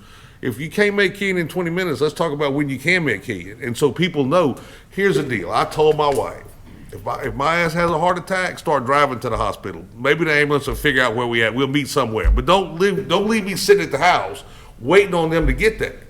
Put me in the car and start driving me in the right direction, and we'll meet somewhere on the highway.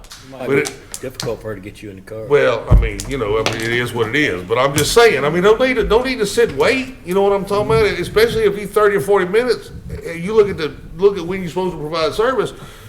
I might be gone in 30 or 40 minutes. I agree with you. That's what we need to work on. Let's go on. Okay.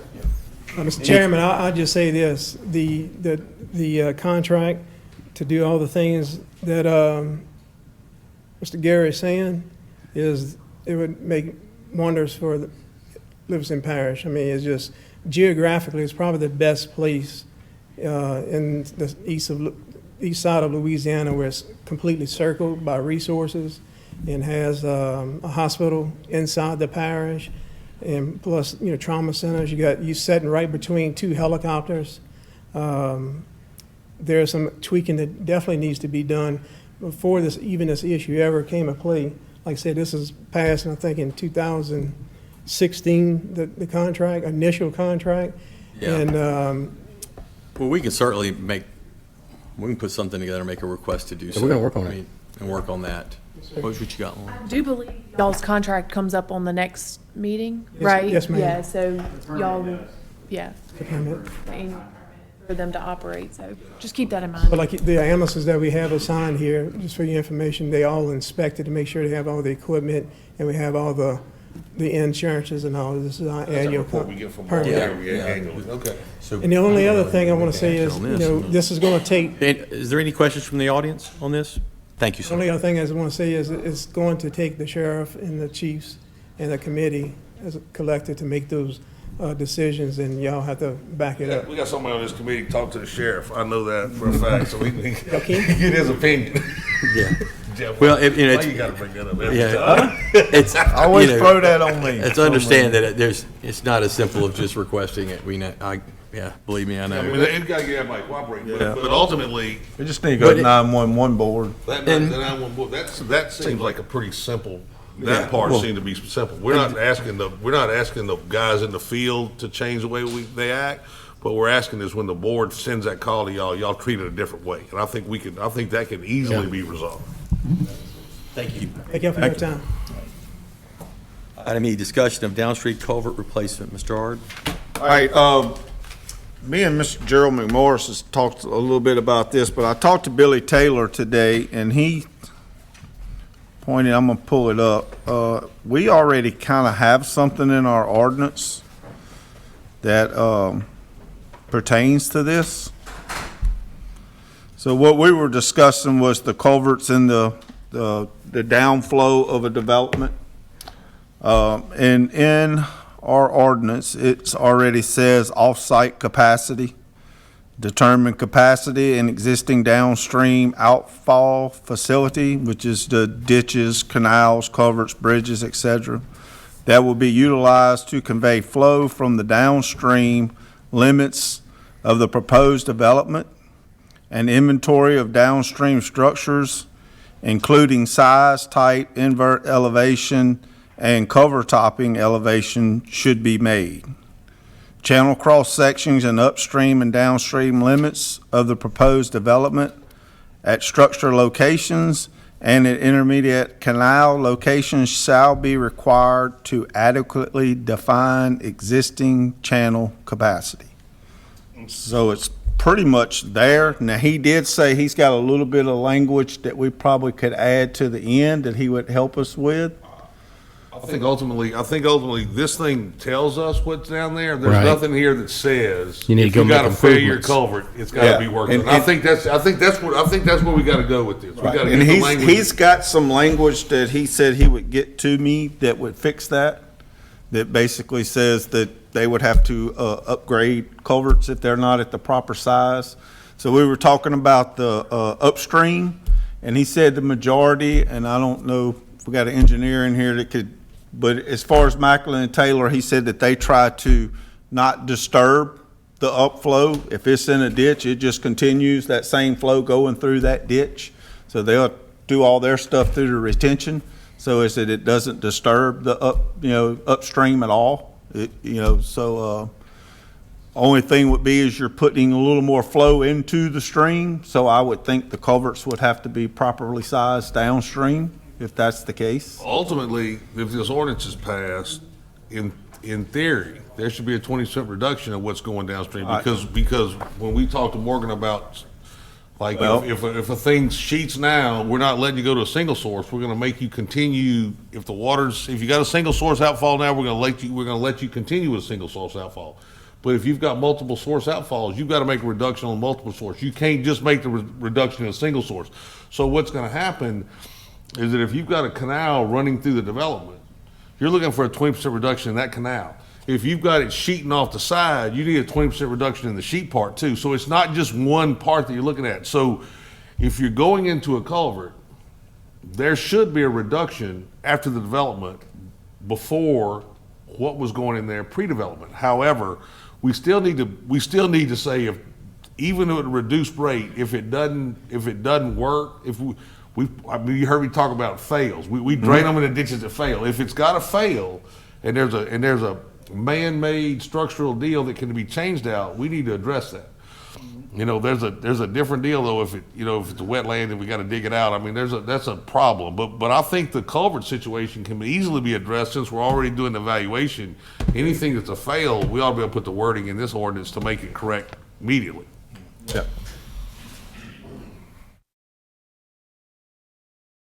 Morris. So I think all this was put in before all the storms and hurricanes and everything else came through our hometowns, right? So I really think we need to look at this further, not just the cover sizes, but like I said at every meeting that we had, what are we going to do about the downstream going out? Right now they can't get out. How are you going to put a study on that? I'm not an engineer, but how are you going to put a study on it where it's all dammed up right now? We're talking about the got a culverts, response. right? Well, you're talking about covers, We're talking about but you're going to introduce an ordinance here, and that's going to close out this this ordinance that we're talking about, okay? So it can't stop at the culvert, it's gotta keep going. How far downstream are you talking about? So are you addressing the ordinance itself, Yeah, or, I Gerald. mean, Gerald? I couldn't hear you. Said, sir. I said, so, Oh. Said, are sir. you addressing something in the ordinance itself, or just an effect that the ordinance has? I'm confused of what. Yeah, Go ahead, I wanna go ahead. respond to that. So his ordinance So- is only to go and upsize the culverts, right, Jeff? Well, So is the language he used would basically be to upsize the culverts to where it's not to disturb the flow. That could be 200 yards, that could be a half a mile. It's all going to depend on the flow in the ditch, which would determine the size of the culvert. You know, I want to say something. I mean, Gary talked about it in the past. We've dealt with this on developments before, downstream failures, right? Like you talking about, Jeff, with they go out and they evaluate in the drainage impact study the capacity and flow rates and stormwater runoff, and determine, or if they don't determine now, maybe they could determine, we could put in the ordinance where they determine if what exists will meet the demand and capacity, right? And if it doesn't, well, then the improvements need to be made. And so the thought there, I don't know if we want to go there at the moment, but drainage impact fees was to offset that negative impact and to provide funding to go and make those improvements outside the division so that the people surrounding properties don't have that negative impact. But now maybe if we decide that we don't want to go with impact fee, I don't know if we do or not, maybe we could do a study in that area, included in the drainage impact study, to kind of determine what those flow rates are, and if it has a failure, and if it does, maybe put that into the requirement to develop that. And if we don't want to go that direction, maybe we go with an impact fee or something like that. But to me, that's about the only way to, maybe I'm wrong, but maybe we're going to be able to address this to actually fund that improvement that needs to happen in order to offset the impact of the development. Is that what y'all were thinking? So I think we all understand that we don't have the money to clean out down pass, right? The cover's gonna be a great idea for, especially in the ones coming up. It's gonna help. But what is it gonna do past that? So that's what I'm asking you guys to look at. Hey, so I'm looking at drainage impact studies, right? So I know you introduced an ordinance tonight to look at the cover sizes, right? Of the downstream flow. Up and downstream flow. So I guess I would have to understand how they're going to determine that with everything that's in these streams right now. Okay, so right now, let's say for example, I got a development, I got a piece of land, and the water's leaving a particular ditch at 500 gallons a minute. Right now, we hadn't developed anything, it's just the way things exist. So leaving this development at 500 gallons a minute, and it crosses 2 or 3 roads and down there, and the ditch is capable of taking water at 300 gallons a minute. So we put more water in the ditch than the ditch is capable of taking downstream. If we build this development, the water gonna leave that thing at 400 gallons a minute. You follow what I'm talking about? Instead of 5, because we're looking for a 20% reduction. So he's gonna leave at 400. So we got 400 gallons a minute water hitting a ditch downstream that's still only capable of taking 300 gallons a minute. But it's still 100 gallons a minute less than it was before. So my question is, at what point in time is the developer, we're already making them we're making them do tons of things on site for reduction of water flowing off their property. We've already said we don't want to be net neutral anymore. We're looking for a 20% reduction. We're making them retain water for a 100-year storm. We're releasing it slower than it's ever been released before.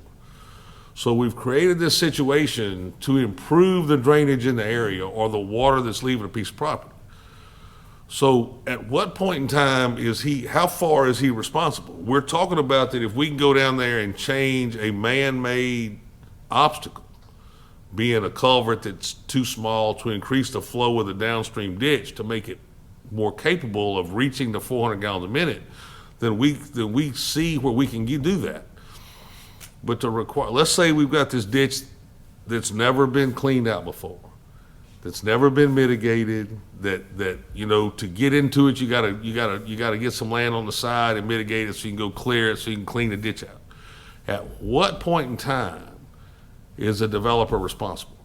I mean, I understand that you got a ditch that fails, but he's already improved the water going through that ditch already. He's already reduced it by 20%, and it's closer to being at capacity than it was prior to the development. I mean, that's the conundrum. That is the issue. There are things that can be done that can easily be done because they don't require mitigation, they don't require special permits. You go in and change a culvert. That's easily done. You don't have to have any core permit to ever change a culvert because it's already been installed. Just dig it out, change the culvert, put a bigger one in. But to go in and clean up what's been stacked up for years or what's grown in there is an entirely different situation. If this development was leaving at 500 and when he got through it was leaving at 600, then yeah, I could see where we could look downstream and make improvements.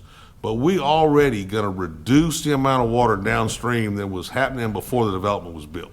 And in that case, it's kind of tough to make a guy go in and improve what the parish hadn't done. Now, that's all I gotta say. I agree with what Gary's saying. I don't foresee you going back and putting in bigger culverts because I think you are letting less water come in.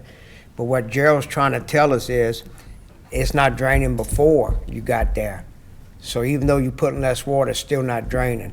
So there should be something in the ordinance. I'm not saying the developer has to do it, but it should be something in the ordinance that has to drain past there to the nearest outlet.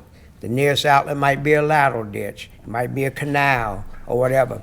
But if it's not already draining, even though you reduce the water, it's still not going to already drain. So you're still going to have flooding issues. With the storm is what he's talking about. We got trees where we live at, just like this, crossed everywhere, every ditch, every canal. So even though you let less water coming through the culvert, you know, the developer did that part. He did his job. He's not putting more water on it, but we still have the problem of flooding. So if you clear off land and water's going to drain to the ditch, it's still going to back up on the new homes because they can't get nowhere. It needs to be a clearance, an outlet somewhere where we say we got to. And whether it's the police, the Public Works Department does it or somewhere, before we allow a development to happen, we got to know that the numbers that y'all going to agree on, we're going to agree on, even though you're reducing the water, it's got a way to get out of there, even though the water's being reduced, because it's not getting out right now. The ditches are full right now. And so even though... And what you're saying too is they don't take that number with a ditch that's full of stuff and then it gets cleaned. It's got to go somewhere. You know. See that. Okay, and I mean, thank you. Yeah. Scott Lobel. In the scenario that you talked about already, the 500 gallon per minute existing property and the ditch will only hold 300 gallons per minute, kind of like what Mr. Randy was saying. You already have a situation where whenever you get, whatever the case the storm is, water's getting outside of the bank, so you have a known drainage problem or whatever. So the very first question is, why would you allow a development even in that area unless you're going to do a significant improvement to it? And in the situation that he described, even with reducing it to 400 gallons per minute, you still have the ditch that's 300 gallons per minute. Not only should someone be changing the culvert, they should also be reshaping the channel. Now, whether that's the responsibility of the development or the parish or a cooperative endeavor between the two, I mean, that's the wishes of you guys. But ultimately, for the protection of the people, the drainage problem, you know, it exists in both cases. And in the spirit of making it better, when a development comes along, we should be making it better. Okay, so if I live next to the ditch that's capable of taking 300 gallons a minute, and they dumping 500 gallons on me right now, and it's getting on my carport, and we reduce it to 400 gallons, and it don't get on my carport anymore, it just gets 5 feet from my carport, am I in a better situation now or later? Am I better without the development, or am I better with the development? If it's getting on my carport at 500 gallons a minute, and it's 5 feet off my carport at 400 gallons a minute, where am I better if I live downstream? That's a moving target, Mr. Talbot, because for one thing, at the very beginning, when the development goes in place, it may be better for the time, but over the time, whenever you have a lack of maintenance of detention ponds or any other systems, and look, even the maintenance of that ditch, and whoever the responsibility of it is, those things change over time, because that ditch is going to require maintenance, the detention pond is going to require maintenance, several things are going to require maintenance, but why would you do a half-ass fix whenever you can make a full fix to a problem? That's my question. You can make the drainage improvement so much better where maybe it doesn't even come up in the yard anymore. Isn't that the best case scenario? Let me interrupt there. Let me interrupt there. So, Tracy put me in charge when he went to the restroom. So, no, laying all jokes aside, though, I mean, we could go back and forth all night. But, I mean, to me, the truth is we learned a lot when we tried to implement the drainage impact fees maybe 4, 5, 6 months ago. Some of that was, you got to do a study, and the study needs to determine exactly how much the impact fee should be, or the cost to make the improvement should be. And then the funds collected needs to go directly, be tied to that specific development, right? Which, like in G-Boy's case, the subdivision he was referring to, I'm just thinking out loud now after listening to people think that we could do some type of study, maybe even included in the drainage impact study, determine how much the cost of these culverts, enhancements would be, determine what the cost to clean out the laterals or tributaries downstream so that it could handle the capacity that it should handle, and then go back and we could put it in the ordinance and tie it back to the development. I'm not talking about trillions and trillions, but I think that you could go back and you could tie it to that development, and maybe the contractor that develops the property or maybe an additional contractor can go in and clear that out, and the funding mechanism would be there, the improvement plan would be there, and it wouldn't have such a negative impact. I mean, what do you think about that? I mean, it's just an idea right now. We hadn't modified an ordinance. We hadn't said we were going to do it. I'm just thinking, I mean, to me, you're going to have to come up with a funding mechanism to fund the fix. You got to identify the fix and then fund it. To me, you can identify it with the drainage impact study. We could say, hey, you got to go to a certain distance. I don't know, wherever the next large tributary would be. Which are outfall and calculations, stormwater runoff calculations, and all that kind of stuff. And then we could go get them to kind of, determine how much the fix was going to cost, and then maybe require them to go actually fix it. If it was all within reason. You got to define within reason. I mean, well, we will. We'll talk about that. I mean, every case is is specific, and I wasn't. Even when I just said that, I wasn't saying that the developer is fully responsible for that. Right. I was just saying that right. I didn't get that from you, so. Right. And it makes I mentioned about the cooperative endeavor. Maybe the parish cleans the property. Cleans the ditch, and maybe the developer puts in the culverts, and it's a sharing type deal. But my only question is, like, if you have the opportunity to make the situation better, completely better, you should do it. Do the best. Make the stream at the time. I think it'll be able to handle the capacity. Just cutting in. No, but I think it will be a much easier, when you have funded gravity drainage districts and all Livingston Parish that's responsible for off-road drainage. It's just going to be a difference maker in the whole ballgame. But nobody disagrees with that. But look, right now, maybe the Parish Department of Public Works, maybe, I don't know, that would be a possibility. I don't know. I guess I'll say something here. I don't necessarily disagree with all you've said, but I mean, this ordinance as it's written, is it a bad thing? No? So, I mean, I think we got to get out of this thing of trying to fix every problem with, we can adjust the ordinance. The ordinance as it is good. I mean. Oh, yeah, I wasn't talking mean, bad about the no, ordinance. I know. I'm just saying, we can bang on an ordinance all day long and try to add things and change it and all that. And I don't disagree with anything that Mr. Lobel said. Honestly, the situation that he proposed, I don't really think that is the typical situation, because the existing channels that are around, they're probably going to be somewhere around a 10 or 15 year storm before they get overtopped. So then the question is, well, is that situation that he presented even what we're observing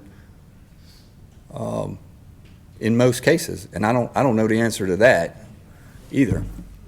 I mean, to be honest, I'm not an engineer either. I don't know. So, I mean, but I do know that from the way this was written, I don't think it's necessarily, I mean, I think it's a good thing. Now, I do believe what Mr. Morris said. I mean, we probably needs to be addressed, but I would say then let's discuss it. But I don't want to hold up an ordinance. Just like I said, we can try to make things perfect all day long and never get there, and then never. We're not holding up an ordinance. There's no Just ordinance. to clarify, I put on here discussion. I'm not trying to introduce an ordinance Right. tonight. Yeah, I we're not put making discussion so that we could get feedback on this. Yeah, and that's all I'm saying too. I mean, it's feedback, but go ahead, Mr. Morris. So I thought that's what this was for, the covers, anything that address the drainage impacts of a subdivision coming. You said you knew what subdivision I was talking about. It was on Buddy Ellis Road. Everybody think I'm talking about 444, but it's not.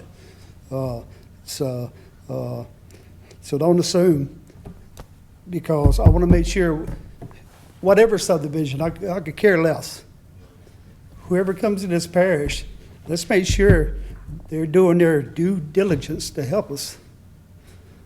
I need to know from you guys, how far are we going to go? Yeah, we can work on that. Who's giving us that answer?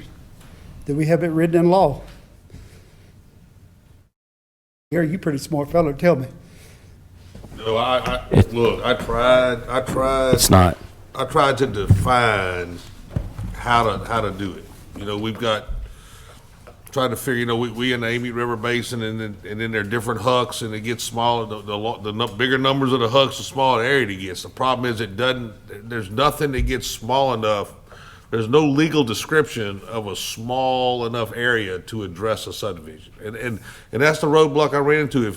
If the hucks had like 4 or 5 more numbers outside of them, and they got to a defined small area of, like, you know, Beaver Creek. You know, we could say this is the area that drains, but this area here, Harrison Lateral, drains, you know, from right here to the Amite River, and we can study how that thing impacts, a subdivision impacts that. We can figure out where we need to get to. The issue is there's no legal description to figure out where a patch of land, the water from it, where it goes, and how it, you know, where the impact is. So, look, it's all different. It's all subject. So, and we've talked about what is a major lateral, what is not, and G-Boy, I mean, I don't have an answer for that. I'm just going to tell you, I've looked at tons of different ways of how to define downstream. Trust me, I thought we had it figured out last time, and we realized that they just designed a 100-year storm, and downstream's the edge of the property. We got to figure out, you know, like a road. We introduced the ordinance, and then we've kind of deferred it. It's been delayed, but we introduced a road that says, if you got this many lots, the road got to be 18 foot till it reaches the next road that's 18 foot. You know what I'm talking about? Or if it's got to be 20 foot, it got to be 20 foot to the next road it reaches is 20 foot. I don't know how to do that with drainage. It's not that cut and dry. And so trust me, this is not a new problem. And to try to identify, look, trust me, we've talked about this for 6 years now on what is downstream, how far do we go, what is practical, you know what I'm telling you? I mean, is it practical to tell somebody that's building a subdivision in Watson that he got to get from this little ditch to this little branch to get to Beaver Creek, to get to the Abete River, and is the Abete River, do we gotta get him to Marpaw? he needs and to then do we clean out gotta the get him whole to Abete Pontchartrain? River. I mean, how far do we get him? You know what I'm talking about? I mean, I'm not really trying to be a butt about this. I'm just saying, what is, you know, we know that there's a problem with the Abete River draining at the mouth, right? I mean, Mr. Morris, we know there's a problem there. So at what point in time do we say that the problem doesn't impact that subdivision? You know, I think we probably could get some ideas, though, and just talk about it. I mean, there may be a way to I'm put gonna cut it something in short. there. Okay. We flood like crap on our side of the interstate. All right, no matter where we build at, we flood. Before or after the subdivision comes. You heard Leighton Rich the other day after he vetoed our ordinance we put in there. You know, once the concrete's poured, it's going to divert the water. So that tells me it's not all going to come on to that property anyway.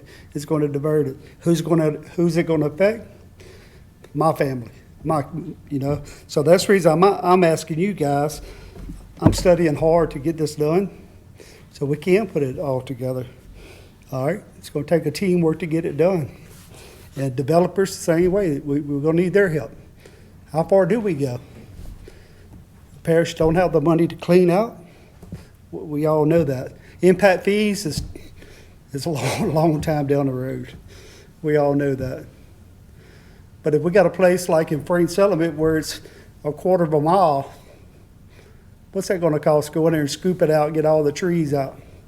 I got them put on the federal list to be done, but is that going to happen? We don't know. So thank you for your time. No problem.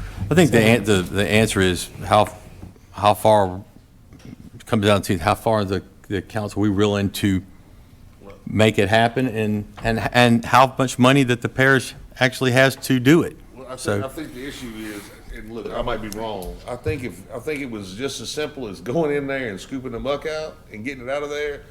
I think that'd be a no-brainer. I don't think there's a developer in the world that would mind going down the road and cleaning some ditches out, because it doesn't cost that much. You know, and ultimately in the whole scoop stuff, you know, the issue is that core violation, or does it need to be mitigated? All those other issues Gerald, I mean, that's the big problem. I mean, look, Gravity 2, I think, has finally resolved all their core issues. Am I correct, Ms. White? Or they still got one or two? I mean, they've been working hard to try to resolve those from sins of the past. I mean, so nobody wants to create new more. I'm just telling you, I know, I understand. I don't understand, because Go ahead. I'll tell you now, if I understood, that's what I would do. I would apply for permits and help us get them clean, us in the parish. Because it's going to take them do it or us do it. If we do it as a team, we can help both places, right? well, I just want to address Derek Murphy. So basically, when you talk about how far down do you go, how do you look at, what do you look at, and what do you do?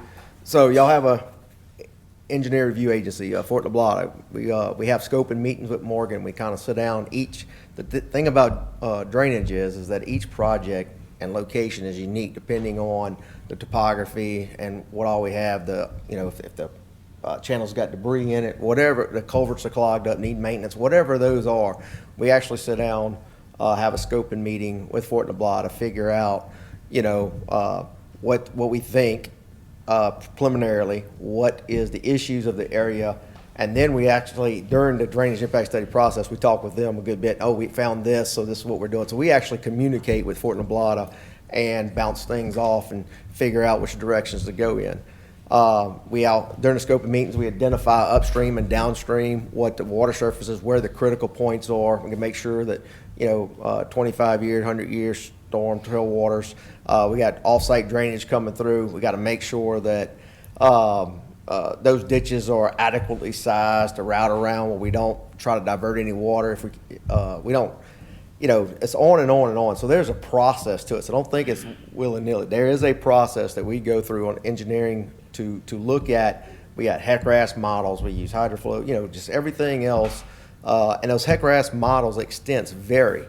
So Fox Glove, we went pretty good bit upstream. We went downstream. We went I think we went a mile downstream of Duff Road. We went probably a mile and a half upstream of Fox Glove, looking at heck-harass models to make sure that the water surfaces didn't increase. So each project is unique, and that's why we had the scope meetings with engineers and try to make sure that it's right. So if you start trying to regulate, you have to look at this or you have to look at that, there might be some that they say, oh no, you need to look further up. And if you mandate that by ordinance, we may lose an opportunity to do that. So we look at the critical, we look at downstreams. Downstream is really important, but upstream, we got to make sure that so downstream, we look at the flow, right? We got to make sure that our flows, the channels can handle the flows. We look at how it goes in, the timing, all the different aspects that comes along with that. But upstream, we really look at water surfaces and make sure that we're not increasing the water surface, adversely affecting the neighbors, things like that, and looking at on that. So we look at different things. Plus, you got tailwater. So down below, or actually even on Forest Lot, we got tailwater issues where you have Grays Creek or Dixon Creek backing up into the subdivision. So we got to make sure that about timing, that you got headwater control, backwater control, tailwater. So there's a lot of different things that goes into the drainage. So if you start codifying, oh, we want them to look at this, and only here and only here, well, you start eliminating why you have the engineers that work for you guys. So just please keep that in mind when you're starting to look at this. But yes, we need to look at everything. We need to look at if the channels are blocked. We need to look at what can be done about that. We use different N values. We look at different capacities of the channel. So we do look at that. So just keep that in mind as well. Just got a quick question for Derek. Yeah. Man, thank you so much for coming up there. Wealth of knowledge when it comes to developments. But so how hard would it be to include in the drainage impact study, the downstream capacity to the next tributary?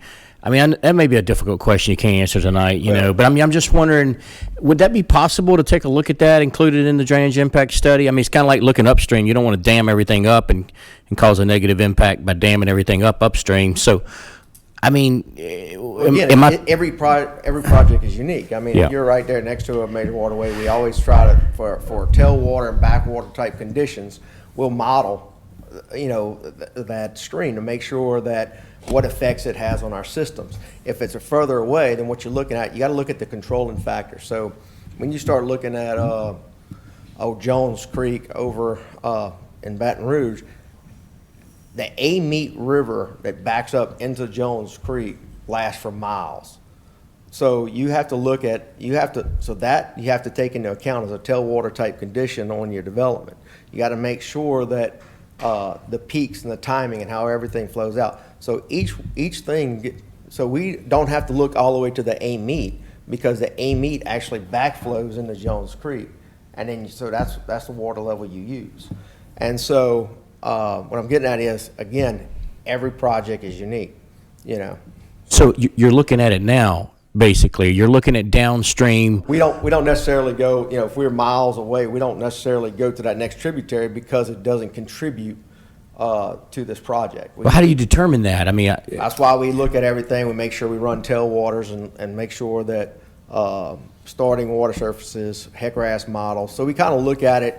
Let's say there's a critical, let's say we think there's a critical culvert. Well, we'll model that culvert, and if there's a hydraulic jump or got some issues at the culvert, we'll actually go downstream further. And we'll keep going until we come up with engineeringly what we think that is. So we don't just design in a box. We look around us, we look at what we got. Especially on the larger projects, we make sure we go out further and further. Does the Gravity Drainage District 1 group get involved with covering some of that cost? Is it like a mutual type stuff, or is it all the developer? No, it's all developer. So we actually, so the developers produce a drainage impact study that turns over to Fort LaBlada and Gravity Drainage District 1. We look at that. Now, what Drainage District 1 has done on occasions, if we know there's a lot of developments coming in an area, Drainage District has, and just recently, they'll commission a study, a regional study for that area, and then we'll actually take that study. We look at the tailwaters, the headwaters, the flows that we have, and we'll check it against a study submitted on a development by an engineer, and we will check and say, look, looks like your your conditions, your boundary conditions don't match up what we have, and we'll go talk with them and work that out. So we make sure that their study matches the regional study. And so we'll do some of that stuff and make sure, normally what happens is if you have several developments in an area, they're looking at their development and they're looking downstream, but sometimes they don't take into account that there's another one approved right next door or over here. So we look at that region and we look at the combined and compounded impacts of everything and make sure that those boundary conditions are what's being used in the studies. Can we throw one more question at you? Sorry, man. So the recent changes, they're going to get approved. I'm very confident, the 20% stormwater reduction on the outfall for these developments. I mean, what is your honest opinion? I mean, do you think that that's going to be enough to improve the drainage outside the developments? Or do you think we need to go make improvements outside the development when it comes to? Look, from a standpoint of what's going on with drainage, so let's look at 2015, 2014, all right, and beyond. So let's look at 10 years ago, 15 years ago. There was no standard. There was no detention ponds needed, required, anything like that. Then it became a 10-year equal 10-year. So the 10-year post equal 10-year pre worked out for that level. Now, anytime you got to a 25-year storm, it just allowed it to dump freely. Well, so what people are saying is, look at the areas around. We get more water. Well, they are for storms above the 10-year. After 2016, this council enacted a 25-year equal 25-year. And so the same thing happened. We started having some more frequency storms and different things. May 2021 was one. We had 16 inches of rain in certain areas of there.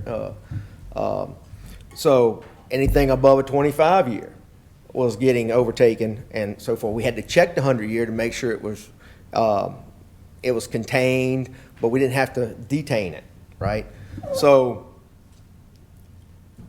the thing is, think about the developments that are actually completed from 2016 or 2017 when that change has happened to now.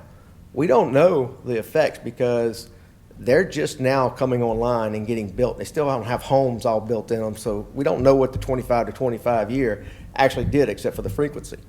So now you're taking that and you putting it even further. So to take a 25-year to 25-year and go to a 100-year 20% reduction is a huge increase.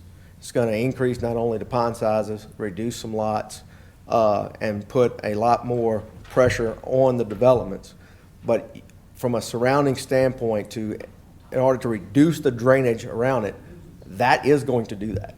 Now, to what ability? I haven't ran all the numbers. I know, I think Billy and them ran some numbers, preliminary numbers and that kind of stuff. But just like I said, every development is unique or different, so will what impacts that has. So we look at, if you have a lot of topography or things like that, it's not gonna be as much impact if you have a flat land because it's about volume, right? You're gonna detain more volume, you're gonna hold more water back on your piece of property.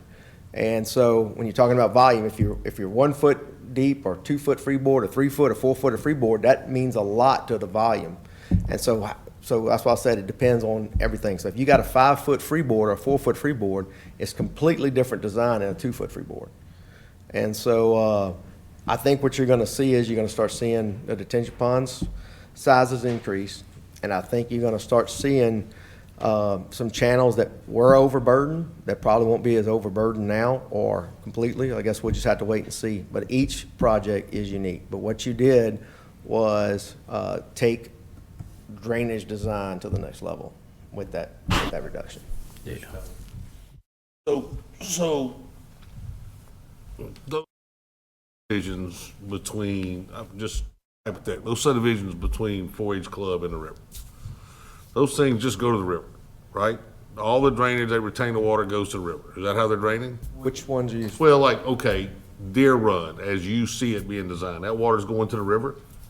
So the preliminary design that QES has on that is running towards 100% towards the river. Right now, there's a portion of that project along 4-H Club that runs under 4-H Club and crosses over. What we've decided to do, because of ongoing possible issues over there is we're gonna take 100% of that water off that property and we're going directly to the Amite River. Now, we're gonna detain it, okay? So gotta we're make not sure- we're not just letting it go. We're actually gonna detain that pre-equal post, 25-year storm. I'm sorry, I actually told y'all in the meeting that I would do 100-year on that project, and that's what we're gonna do. So I guess the question is, so you're gonna take a piece of property that's not single point discharge, and you're gonna make it single point, so you're actually gonna have to increase. That's why we're not making it single point. What we're doing is, so there's several, in that particular piece of property, there are several sloughs, low points, discharge points into the Amite River, and surrounding areas. So we're actually gonna maintain all of those points. Now, every discharge point that's gonna leave that property is gonna be post-equal pre Okay. for the 100 years. Okay, so I guess my question is, so at some point in time, y'all gotta look at how high the river gets and when it comes in those things, and do you Yes, sir. just So- calculate to those points, or do you still calculate to the river? So in that particular case, most of Deer Run's about 4 feet above base flood. We have a floodway in there. We also got to maintain and make sure that we do not encroach at all in that floodway. And so basically Deer Run in that particular case is on a bluff. And so we're not going to be, we're well above that. Now, when you start talking about the backwater, so when we're doing the detention type facilities, we're actually going to be looking at probably doing some damming type systems. And what? And so what we're going to be doing is it's backwater and headwater. So that piece of school board property that's in that big chunk that's cut out, school board owns in the front. Now, if you do your subdivision, all they can do is cross the road and go down there, or? So presently, that 50 acres in the front is draining completely to 4-H Club, so. Gotcha. Presently. Thank you, Derek. Really appreciate you. In North Springs, I wanted to thank you for the work that you have done on the new ordinance that hopefully will pass. I definitely think that the 100 years and the retention and detention and the work that you've done is going to be an asset. Livingston Parish. I did want to point one thing out, and I know Mr. Greenhouse, you brought up the issue of the detention and retention being two completely different things. And so in the last ordinance committee meeting and the council meeting, the discussion was to slash and do the two. I'm just going to throw out the thought, I don't have enough information on it, maybe you can work with the engineers. Should there be more clarity on what you all want in your ordinance? Do you want retention or do you want detention? And at certain times, is it something different? I'm going to leave that where it is, and y'all can take that however you want. But I don't know if the slash is necessarily, that leaves the option, that's like may and shall. That leaves the option up to somebody else. Maybe the option should be yours. But I do want to tell you that I live in the city of Denham Springs, had a project next door to my home, which was a church project, and this exact same thing, the exact thing happened to me that you have described. And what I want to say is the reason, and what I learned from living next door to that, one thing, they're not allowed to put the water on me by law. They're not allowed to do that. So we work together. The other thing is that my property, I have a shell driveway, I have grass. Everything that falls on my property pretty much stays on my property. It's not getting channeled and canaled. But when they brought in fill, and when they also brought in hard surfaces, parking lots and the driveway and such, that became a floodway to put that water. So then it came down. They didn't want it in the street. Put it into the culvert. Well, my culvert across my driveway needed to be increased. They provided for that, but they stopped there. Of course, the responsibility, as you all know, they met all the requirements, and then the responsibility transferred to the city because they got the water to the ditch. So in your case, once a project is built, a development or a commercial project, when it gets to that ditch, then it becomes your responsibility as the parish level. Again, the 404 permitting, you can't just go clear out ditches. I understand the cost and what goes into all of that. In my situation, I called the mayor to my house, sat on my sofa and discussed it with him, and I said, Mayor, you just gonna let that water go right there, or are you gonna end up having to come in and dig that out deeper? I had a swale ditch in my front yard. He said, oh yeah, I'm sure we're gonna have to dig it out deeper. So we agreed to do a culvert. We put the culvert. The culvert went down to the main road at the end of my corner and stopped there. What I would need you to know is that water is running so fast down the, and then through the culvert, that it, of course, eroded out the corner there underneath Centerville Street. The road completely failed. The danger was horrible. The cost then to replace the culvert under Centerville, which they just did very recently, but all of that is because of the direction of the water. So, and then what was on the other side was a fall and a large lateral canal that went all the way to the Amite. The point is that they weren't required to get that water all the way down, and the cost became the responsibility of the cities. So the city had the major cost before the road collapsed, and the culvert under the road collapsed because of all of that. Again, the 404 permitting, the ditches and the redirection all come under the Corps' jurisdiction when you direct that water. All the low tributaries and all of those things, the Corps does have jurisdiction over those things. I do think you should consider I don't know how you decide how far you go, but at some point, the issue is your responsibility, and you don't have the money to maintain those things. So I think you should consider how would, in my situation, how could the church hold more of their own water? How could a subdivision, I think the ordinance that Gary has presented, that's that detention and retention. I also think the ordinance that you passed for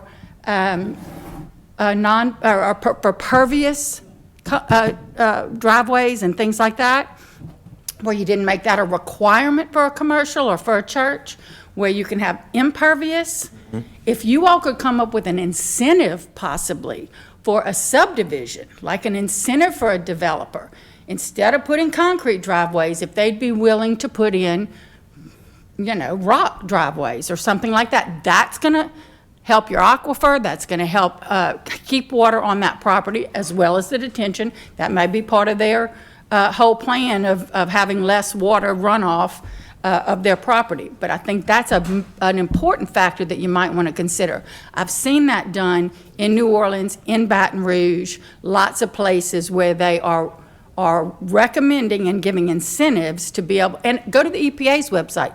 The EPA recommends this pervious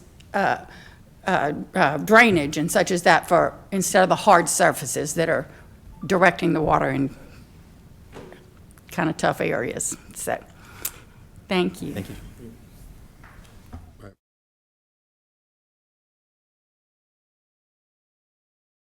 Bobby Waters, I know this thing's going on a long time, and I don't think that you guys can do, first of all the problems that are going on, they're going on today. They've been going on our whole lifetime, drainage and flooding and da-da-da.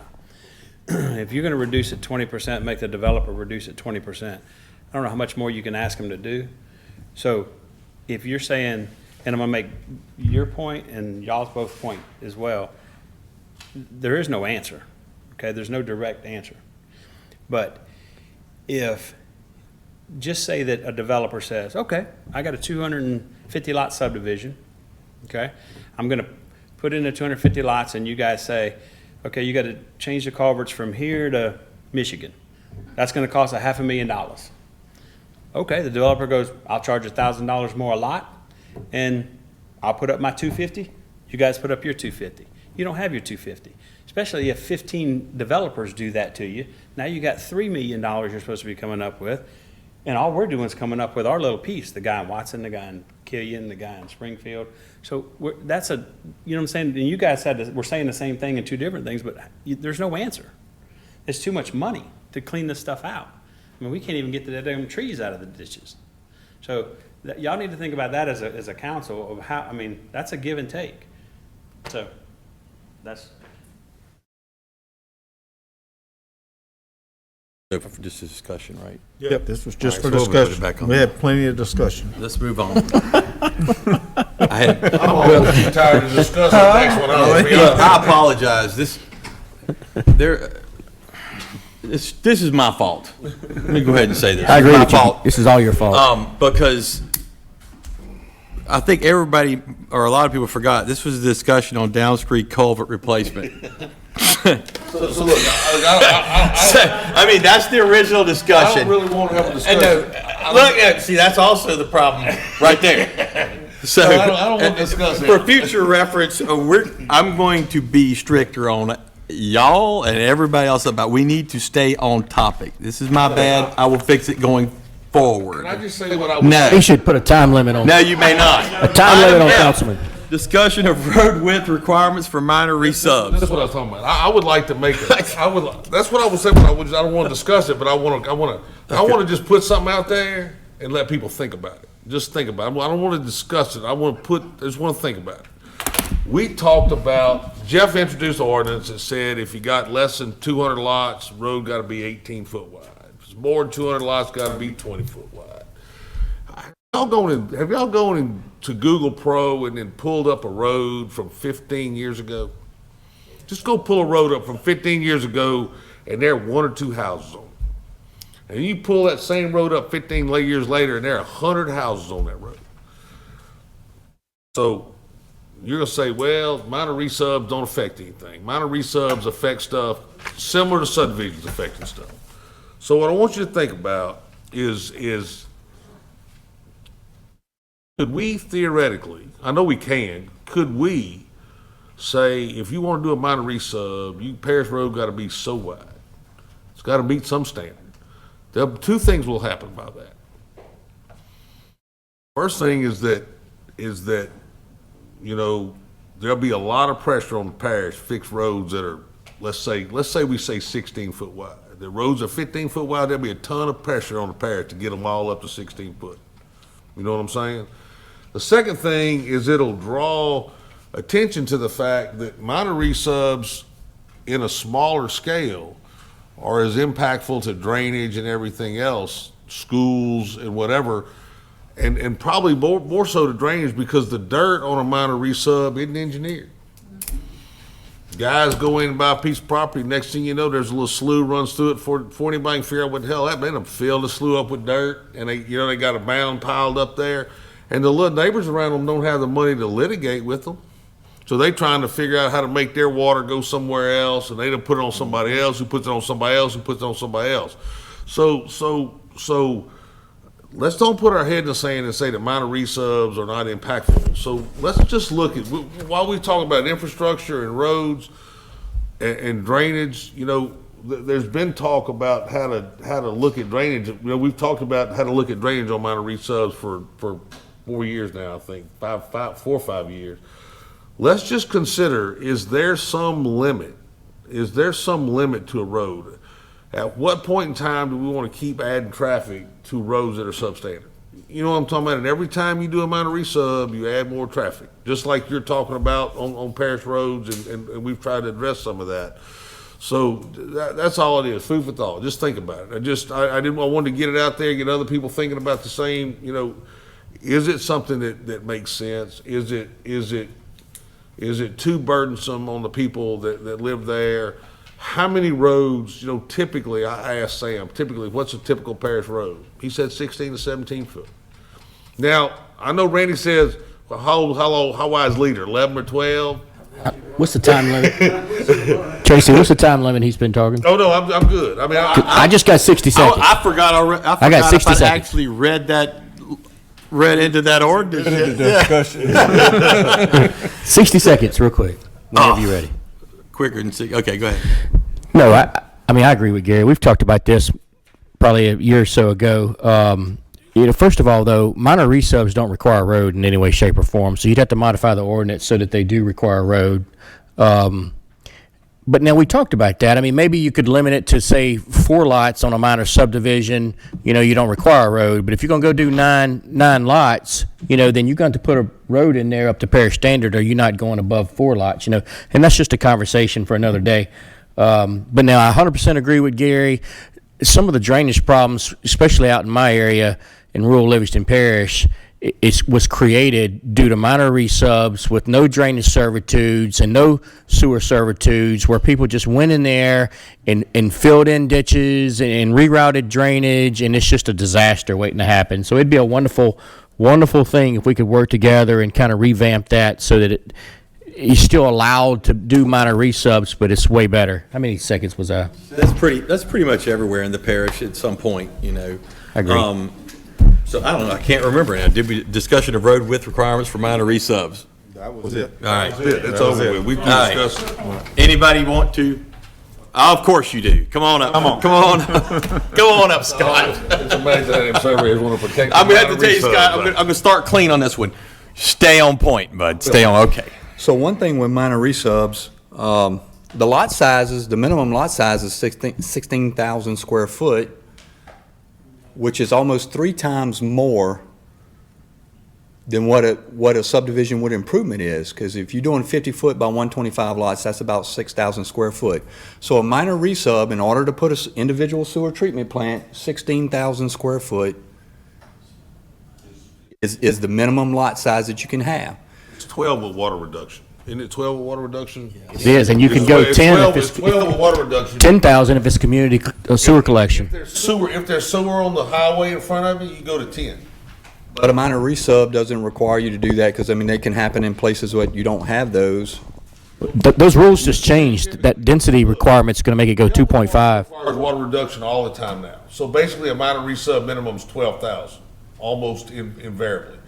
But if you're doing a minor resub on a road that has sewer, and you commit to tying in the sewer, we will let you go to 10. Right, okay. But anyway, it at least has a factor built in of double the lot size, which is going to give you added factors of safety as far as drainage goes. Another thing that is true as far as a minor resub and even a subdivision with improvements that we don't know is, but it is a less of an impact for a minor resub is if I minor resub my property and give it to my kids, from a traffic standpoint, my kids are already driving. That impact on the roadway is already realized. So you have the situation of who's new coming into the parish. Yes, minor resubs bring new people, but so do subdivisions with improvement on a lot grander scale. And there's no way to measure that, okay? It is only intuitive that a larger scale subdivision development is going to bring new people out of parish than minor resubs. And they're doing it at smaller lot sizes that don't have these built-in factors of safety for drainage. Another thing too, on these smaller minor resubs, whenever people are putting dirt fill on their property, it's most of the time within the footprint of the house pad that they're building, not the entire lot, because the lots are so small. And then the question becomes with the road width requirements. I mean, it's kind of just like with the drainage, like what Derek was talking about. It's case specific, because is this minor resub doing on a road that is already existing, is existing parish road, or are they dedicating servitude for lots that are in the back that don't have that frontage? Are we saying, hey, you have to put a certain size road or gravel road or driveway that's usually private, the parish stays out of it? And then the question becomes too, those plats, they also require you to put servitudes along the property. Are we going to start telling the property owners what size ditches they need to put in there? The minor resub is a tool for the everyday common man to be able to divide their property, and the parish steps out of how wide the gravel driveway has to be, because a lot of times it's 12 foot wide because you're servicing 4 or 5 lots that are off of servitude. You don't have 2 cars that are passing like you do in a subdivision with improvements. So I guess my question is, I don't think that's necessarily true anymore, though. Like, did we pass it? If you subdivide on a piece of property that's One from one, you go from 1 to 2, you have, and you're using the same driveway, you have to dedicate enough servitude. I don't think so, So we Tracy. didn't do that? No. Well, the thing is, you're right to a certain point, Scott. You know, if you're just, I don't think so. Not on a minor sub. It don't even require a road. But to Scott's point, you know, you're 100% correct. You know, you got an acre and you want to turn it into a couple of lots and it's already on a parish road. Well, then no, you can go throw a couple of culverts in on the parish road and put your little driveway, no problem. The problem you run into is when you have 9 lots, you know, and 5 of them on a servitude, and, you know, maybe even get a waiver for 6 or 7 lots on the servitude. You know, you wind up having a large amount of people living on that servitude, and if the road is substandard, then everybody along the road, you know, after the house, maybe at one time it was all family, but after the houses sell, you know, you got people arguing about maintaining the road. The road's a big mess. The parish don't want to pay for it because it's private, and it's just a disaster. So I think that I appreciate it if when we're working on it, we're going to work on that in the future. When we do, you know, we're going to need input from the, you know, from the happens constituents. with the drainage as well, because, Right. you know, 9 lots get divided, they put a rear servitude on the back. They're not required to dig a ditch along the back, and, you know. I think over a certain lot size, you probably should require a drainage impact study, and then whatever the drainage impact study, you know, dictates, then go in and be responsible for improving that if you want to go do, you know, those large divisions of property. Because, you know, it's one thing, like we talked about, 2 or 3 lots, you know, family property, no problem, you know, 4 lots even. But when you hit that 9 lots and it's massive, I mean, you're destroying everything. Okay, Discussion I'm of done. road width requirements for minor resubs. Okay. Saying it's not the road in the minor resub, it's the road that the minor resub is dumping onto is what we're talking about. Yeah. You said the minor resub, right? Yes. Yeah. I think Garrett's got a good idea, and there must be something in the water, because I ain't never agreed with Garrett that's best. I know. The point is, I could go with that if you brought back family partition. You should not penalize the families and someone that wants to move with a kid on their property. But I could see that people abuse that, and that's why you had to get rid of it. I just think that you could close that loophole up, bring the family partition back, and you And still. you bring back family partitions and close the loophole, you go with 16-foot. Oh, don't agree to that. Yeah, we got to talk about this, Randy. There's no way. No way. No, seriously, though, to require a parish road. And if it's that easy, I got some more deals with you. Oh, but seriously, though, getting back to what Gary said, I misunderstood the intent of the ordinance. I mean, to require a parish road to be so wide before you can subdivide under minor subdivision requirements would require the mom and pops to go pay to increase the, you know, the road and pay for the, you know, the impact of the road and pay to, you can't go do that. Is that what you're saying? Saying that, There's no way. Don't agree with that. Yeah. No, this is talking about you. parish Thank you. road. How is that off point? How is that off point? Wait a second. It doesn't matter. Here's my question, Shane. So if a guy owns 10 acres, he can dump on any size road, but if a guy owns 2,000 acres, he got to be a certain size? Wait. No, the answer to that question is absolutely not. The road inside the development has to be a certain size, but the road outside the development, going into the development, does not have to be a certain size. Did you read that ordinance that we did ready pass? Well, that's what you just said. Look, guys, stop. All right. You got anything else, please? My last comment was, with a minor resub, you have a lot cap of whatever the number of lots are. You don't have that with a subdivision and with improvements. So that also has an effect on what size the lots can be, because it depends specifically on the property. And obviously, the larger size lots you make, the better you off you are for impacts, whether they're drainage, traffic, or school. Thank you, Scott. All right. Hey, look, before we move on, can we take just a 2-minute break so Ms. White can go take care of something real quick? Sure. Motion to take a break. Motion. Second. All in favor, say aye. All right. Channel 17, proudly serving the Florida parishes. Go back into the meeting. I second it.